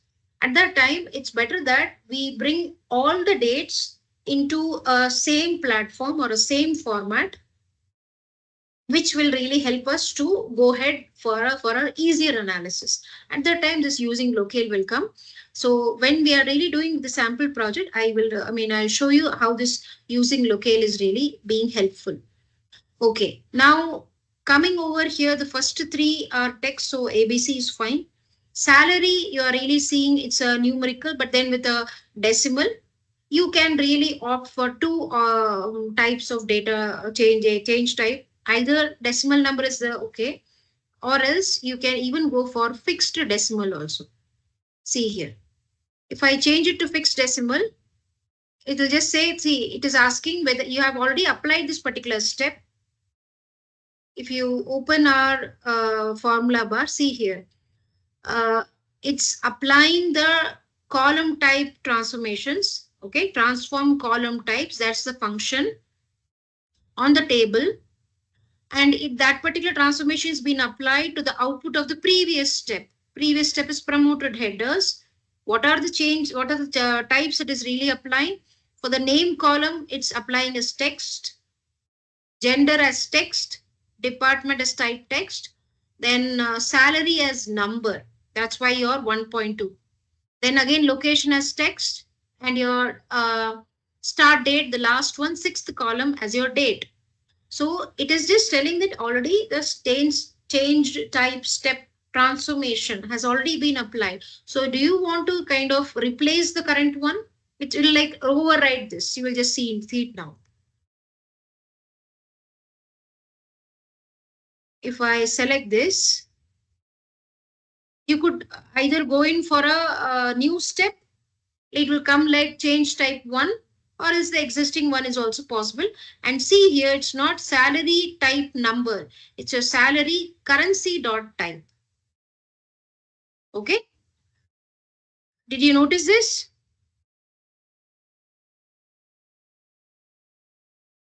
One more important thing that everyone has to remember while really understanding the M language and all. We learn there's a session that I'll really dedicate for the M language. But with the Power BI area, having the initial, you don't need to have a like deeper knowledge of your M functions. Overall understanding is much more enough. It's more than enough. M language is case sensitive. When you're writing this type, you cannot start with a capital T. It will throw an error. If it's a small t means you have to follow small t only. Capital T means capital T only. Okay, so salary has now been changed from number to your, basically from decimal number to your currency type. Okay, please don't, first of all, it could be very well, you could follow it as number also, no issues at all. But don't even try to add this currency symbol over here. Okay, maybe your data is belonging to India, that's INR, but then when you're trying to put this as fixed decimal number, it shows as default dollar. Don't worry about it at all. And please don't bother to change it here also. Like introduce your currency symbol over here. If you do so, it will be kind of an unrecognized character and unnecessary to throw an error.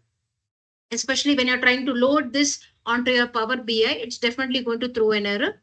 How to change the currency type, say from dollar to INR or maybe to pound or yen, that's very easy and simple. We can deal with it in Power BI. Okay. Currency symbol in the values, in the column values, will be treated as some unrecognized character in Power Query. Okay. I'm giving you small tips. Please do remember. Okay. That's first thing. So I can keep it like this, no issues. Now, okay, my location, I'll deal with it in a bit later. I'll come. Start date is there, all looking good. Start date is your date only. At least we have Now check that my change type, whatever the 6 columns, the data type transformations has been done. It's all fine. That's my first job that I need to do. Okay, now next step will be, okay, I need to get rid of all this. That's there. But here, say how almost some 3,000 records. Let me just see how many records are there. 1 minute. Transform. Or we need not even come here. I'll give you one more idea. Wait. I'll come to the view. Okay.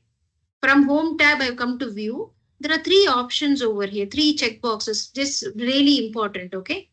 Column distribution. If I check that, it's going to tell me the distribution, like how many distinct, how many unique. Now, what is your understanding of what is a distinct and what is unique? Anyone?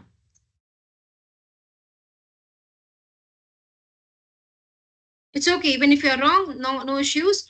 Just tell me what is there in your mind. But please interact. Don't keep mum. Yeah. Tell Unique me. means same value, right? No? Same value. Acha, then Same what is like same. distinct? It's only one value only one value is available, and it, another term which means it has like multiple values of same unit or some same name, something like that. Distinct means. Is it Correct. right? Correct. Unique means that particular value is appearing only once. Okay. But distinct is, they say at least once. The proper word is at least once, but for our understanding, I just twist it and say that particular value is appearing more than once. Okay. So unique is only once, distinct is more than once. Okay. Now, here in the name column, we have got different names of the employees, right? There are 854 names which are unique, like which are appearing only once in this particular column. But distinct, if you see, there are 927 values which are appearing more than once. So it is really giving me an idea what is the distribution of my each and every column. Now gender, just think about it. Okay, we can have 3, right? Male, female, other, or male, female, other. But what is it really saying me? 1 unique and 4 distinct. If I expand it, what do I get? I get 1 null. That is, few of the values in that particular gender column is empty. Few are male, few female and 2 males. Why 2 males? I'll come in a bit later. Whenever we are doing the cleaning, I'll come why it is there. So something very, it's like what? We don't know which of the value is appearing only once, but it tells me there are 4 distinct values. Okay, but then here in department, none of them are unique. Obviously, we have some more than 1,000 employee records are being given. A good number of employees are going to be assigned to a particular department. So obviously, department value is going to keep on repeating. So none of them are really unique. That's why 0 unique. Okay, so likewise, if you are really seeing here, but then here see 3 distinct, 0 unique. Now, one thing, this particular distribution will really help us out. Here we don't have that, but then I'll come across. In future data sets, you will definitely come across. Whenever you find the distinct and unique count, like here distinct is I'm referring to, let's say, suppose name column. Name column says 927 distinct and 854 unique. If this count is same, I can just close my eyes and say that this column is the primary key column. Primary key is what? With that particular column, it's an identifier that for that entire row.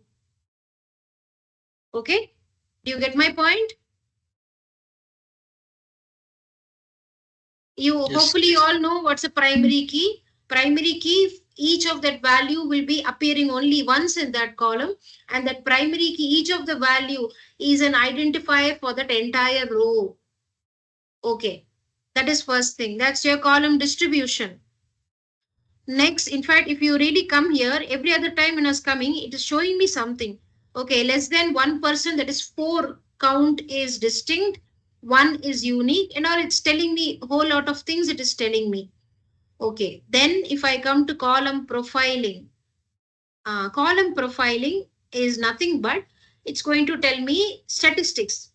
Any column, it's just going to give me statistics, like it says as count as 1000, no error values, no empty, distinct 927, unique 854, there are no empty strings, minimum and maximum. Of course, minimum and maximum of a text column means minimum will be like in your A to Z format, the value which is near to A, that will be your minimum value.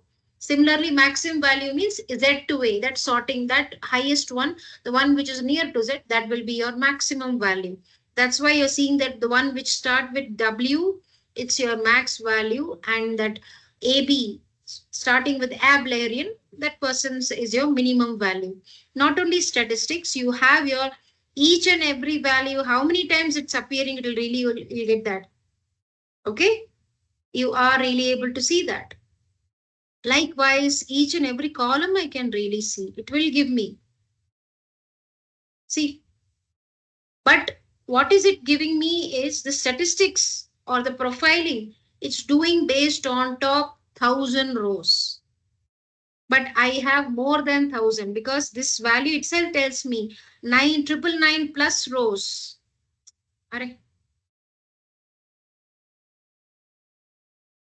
See, it says 999 plus rows, na? So obviously more than 1000.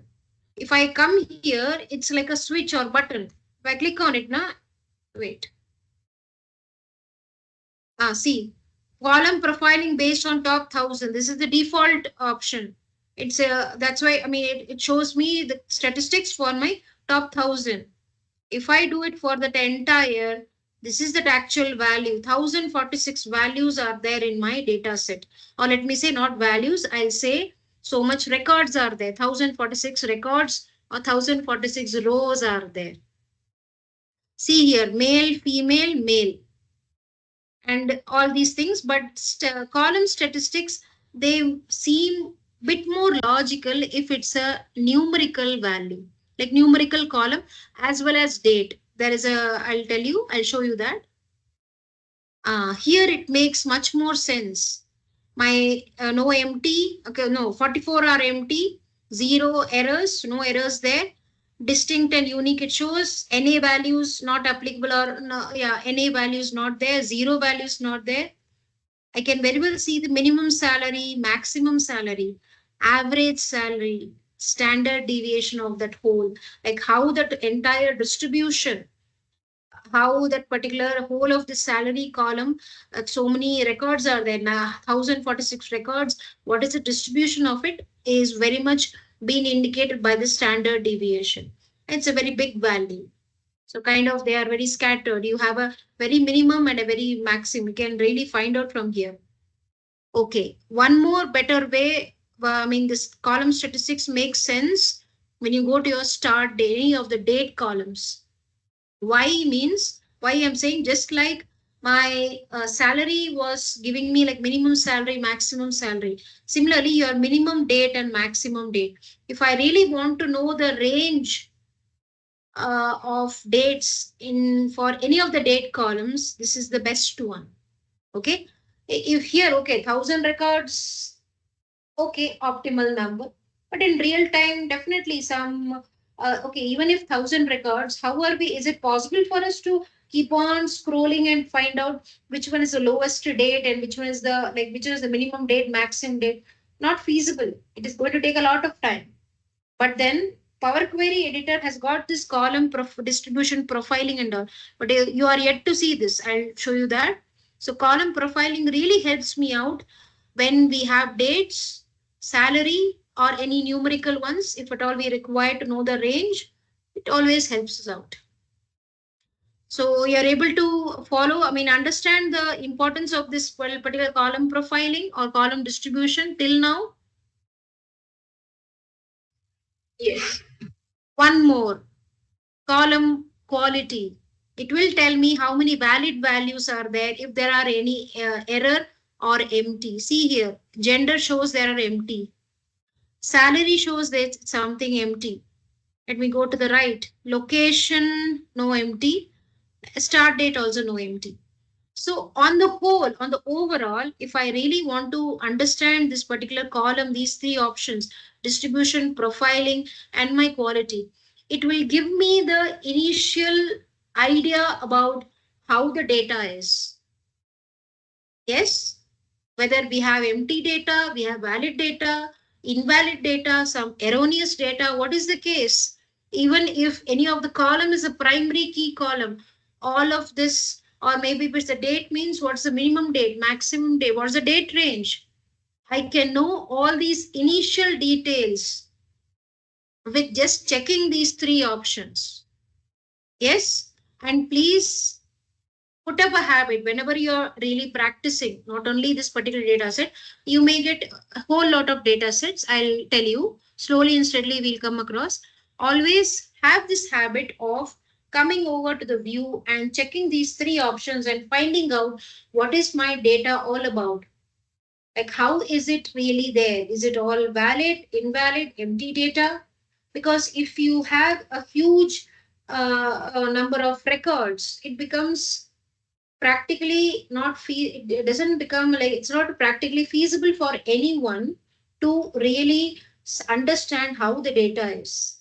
And please understand that whenever you're going to work, your data cleaning is going to take almost 80% of your time, because once you, unless and until your data is clean, your results, ultimate, the final results won't be correct.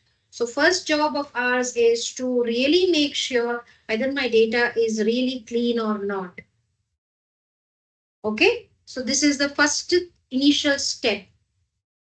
Okay, can I move on now?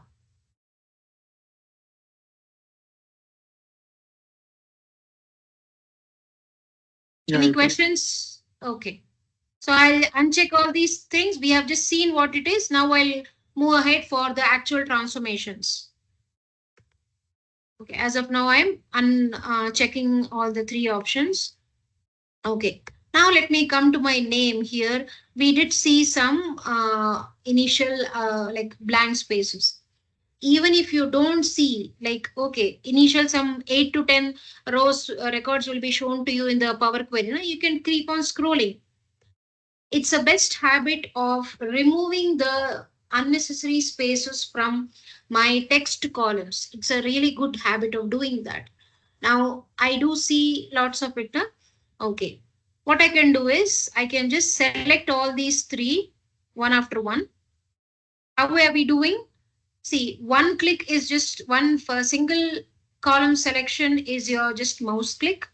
But if you want to select more than one column, hold your control key from the keyboard and then go ahead for your this.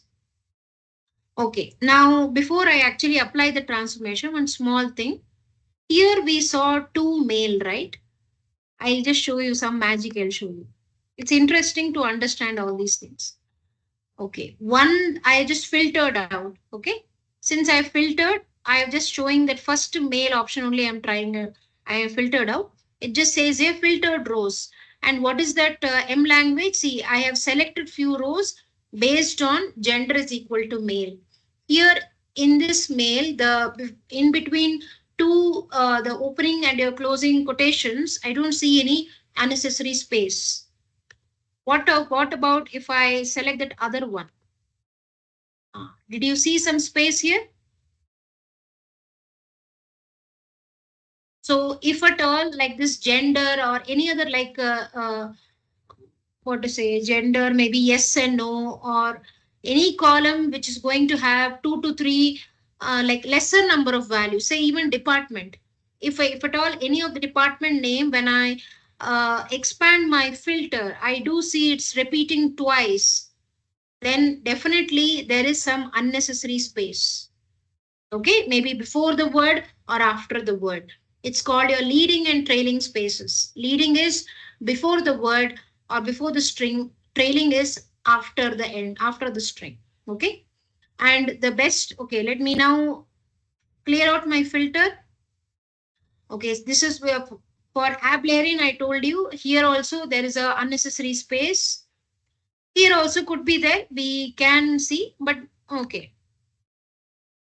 I don't see, okay, apart from null, I don't see any mismatch over here. Anyway, I will select all the three over here. Okay, come over to my transform. Okay. Yes, transform only. Yes. Transform, and in transform, this is my text column, right? You have over here three ribbons, few, what to say, few transformations that are specifically for text values, few for your number, and few for your date. Okay. One by one we'll learn, not everything on the same day. I'll come to my format over here. There's something called trim. Now, don't worry if you don't remember where the trim is. I'll give you one more idea. After you have selected these three columns, right click. Come on. Okay. You have your transform here. Yeah, transform. I can see here trim. Trim is just going to remove my unnecessary spaces. Just see here, Ablarian, before AB, there was a space that got removed. What about my gender here now? I can really see what it is.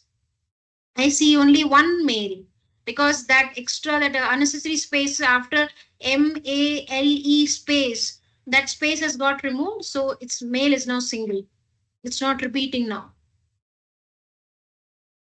Okay, that's one part. And yes, it tells me trimmed text. So onto the table, transform columns function has been applied. Where that function or transformation has been applied to the previous step output, where I have applied it onto three columns, name, gender, and department. And that actual function which gets applied is text.trim. And even my final output or even my original column, both of them are your text type. Clear?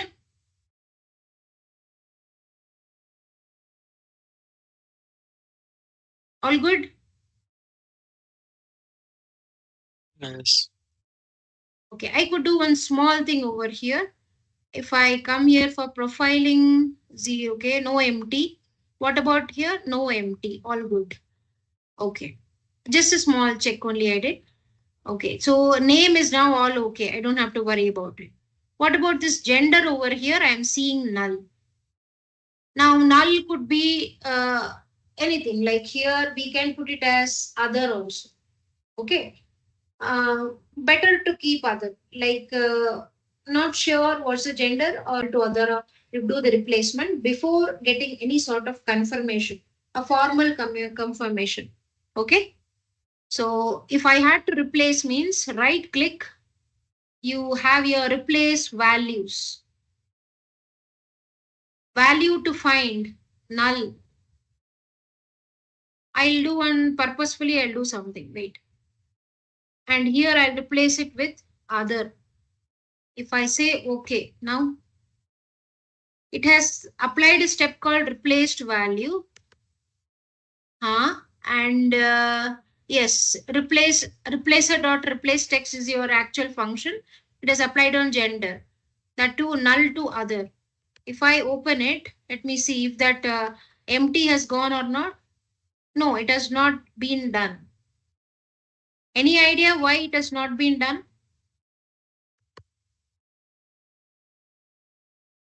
You used capital N, I guess. Yes, I can see that here.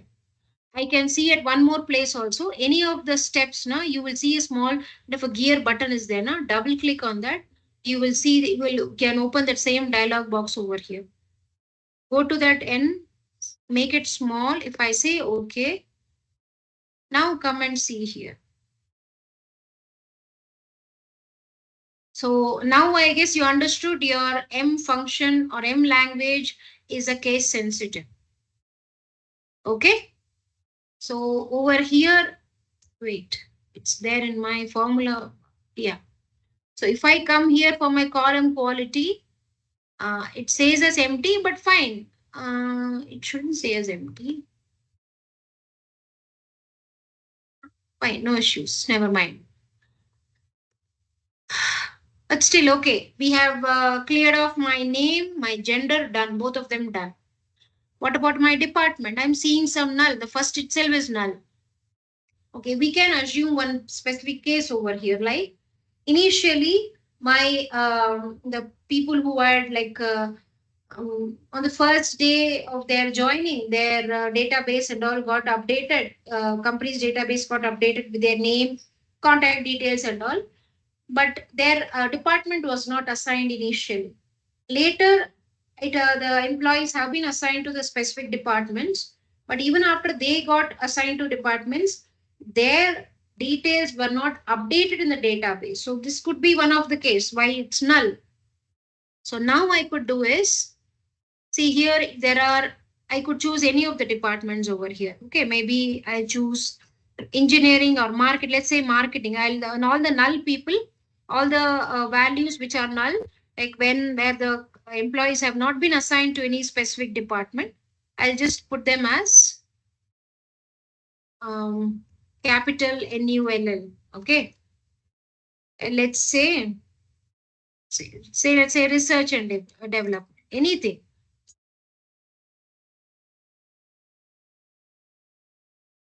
Real time, don't do this. I'm showing you, since the practice one, I'm showing you like this. So now if I come, I won't see any null, no null I'm seeing. Everything is now clear. So first three columns we have dealt with. Coming over, is it okay? The replacement was fine? You're able to follow? Yes, ma'am. Coming over to salary, null. It's better that I filter out the null over here. Obvious reason. A salary for any person could be null in two cases. I mean, not even two cases. Either I will say the person has left the company. That's the only option, not even two, only option. Because nobody is going to be like working in the company and with no salary. No, it's a completely ideal situation. Nobody is going to do that. So best option is just to filter out the null. So come over here, uncheck this null and say okay. So onto the top, if you are seeing salary not equal to, this is your not equal to operator, salary not equal to null. So if I now go back to my profiling over here, that means 44 rows has been removed. Like 44 records were there with your null or empty values in my salary column. And 1046 was the initial value count here. Now it's 1002. That means 44 records we have really removed. Just say, we can just say people have got, they have left the company. Okay, so salary column also done. Date, I don't find any issues with it, because when we had gone for our profiling also, like profiling of quality, it showed all error, no error, all valid only. Okay, so till here, all okay. Last thing that I have to deal with is my location. My location over here, it's a full address given.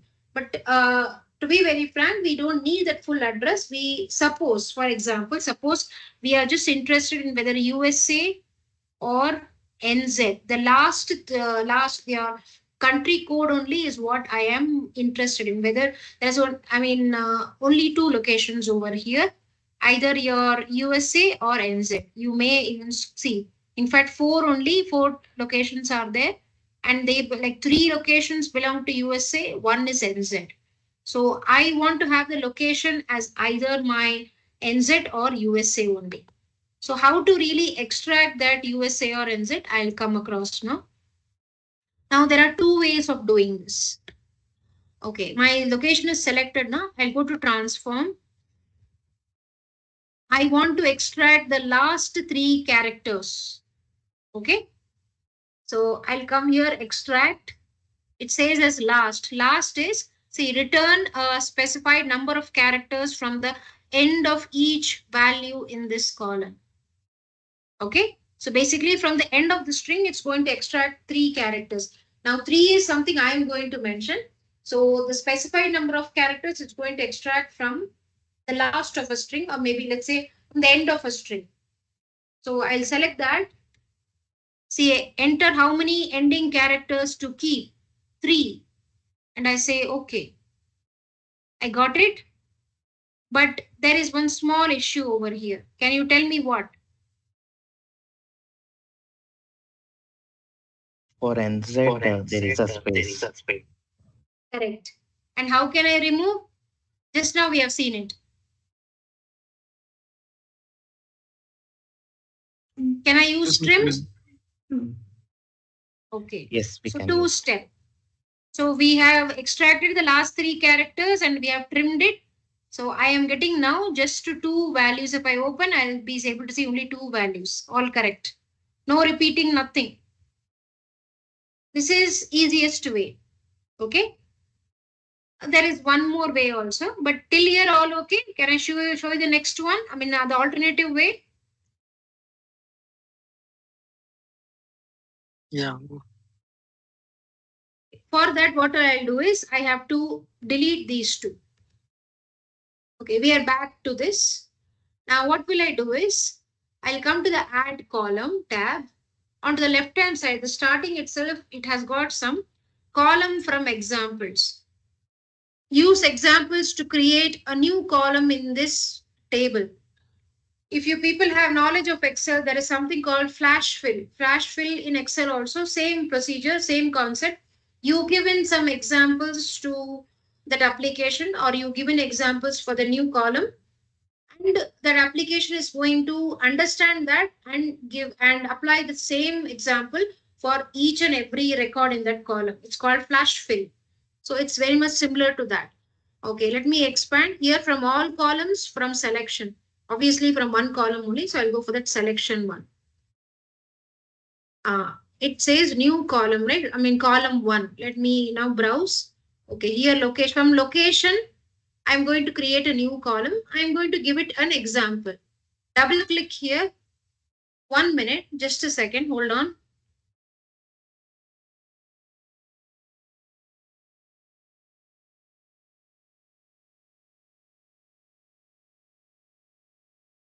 Yes, so I'll double click here.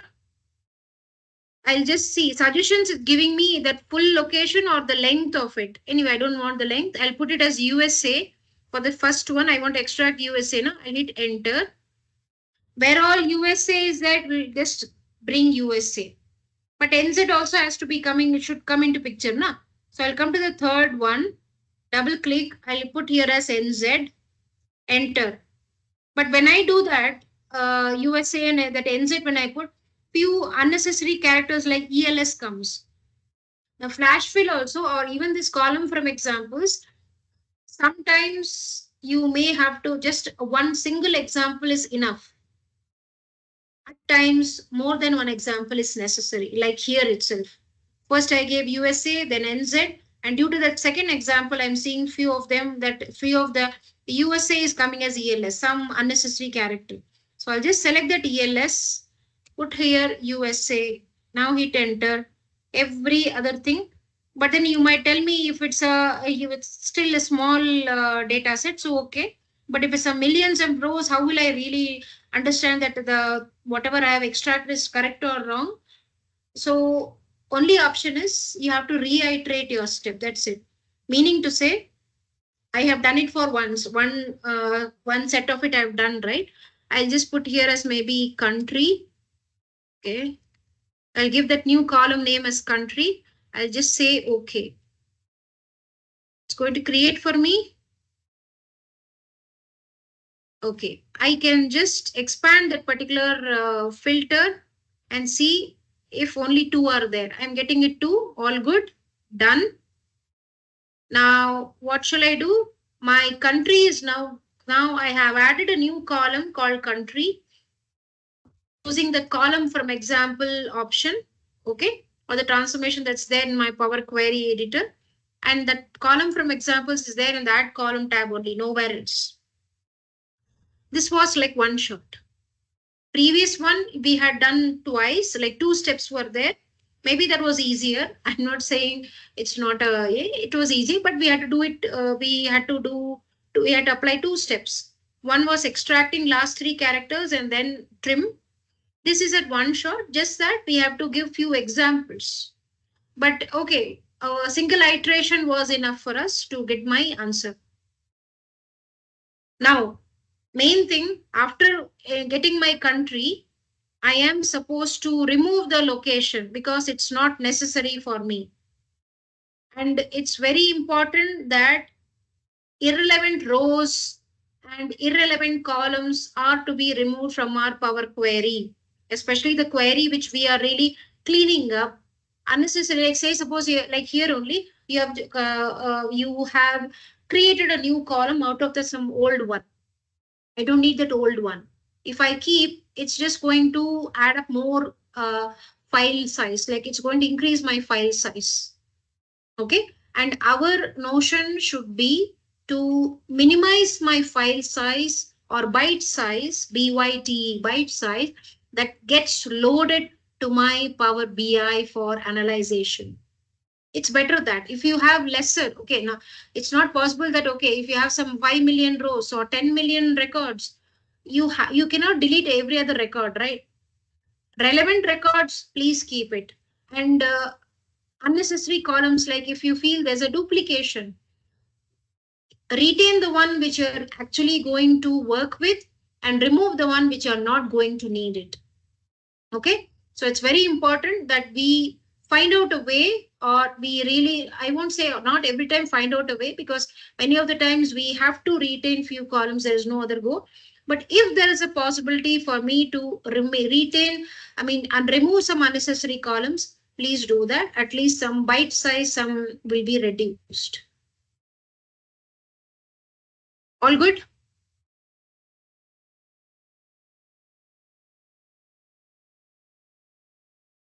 Any questions here? Okay. Now,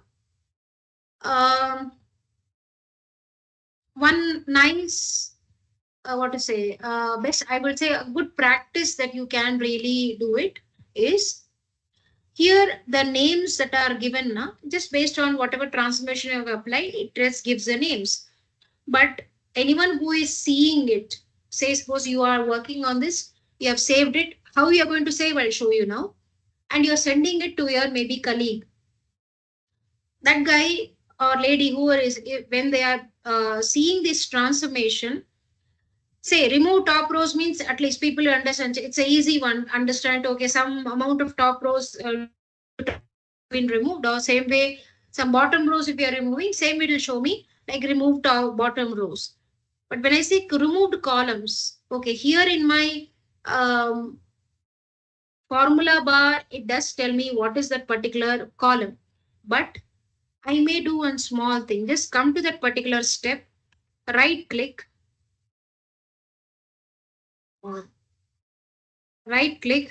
rename. What was the column that we removed? It was column 7. Maybe you could say remove column 7 like removed that particular one. Okay, trimmed text. Where you have applied the trim text, you may say that. Right click, rename.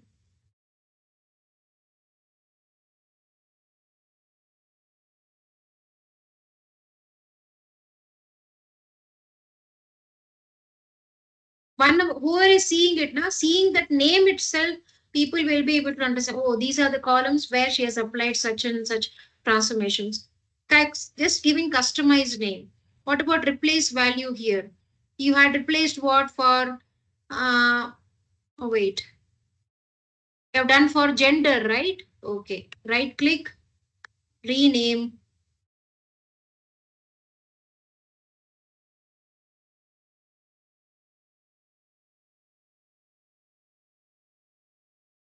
It was in gender column.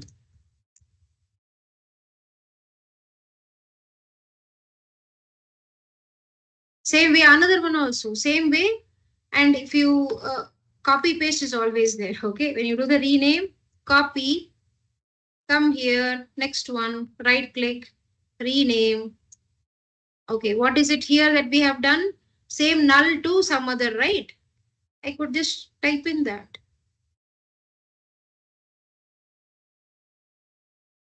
It's like best practices, okay?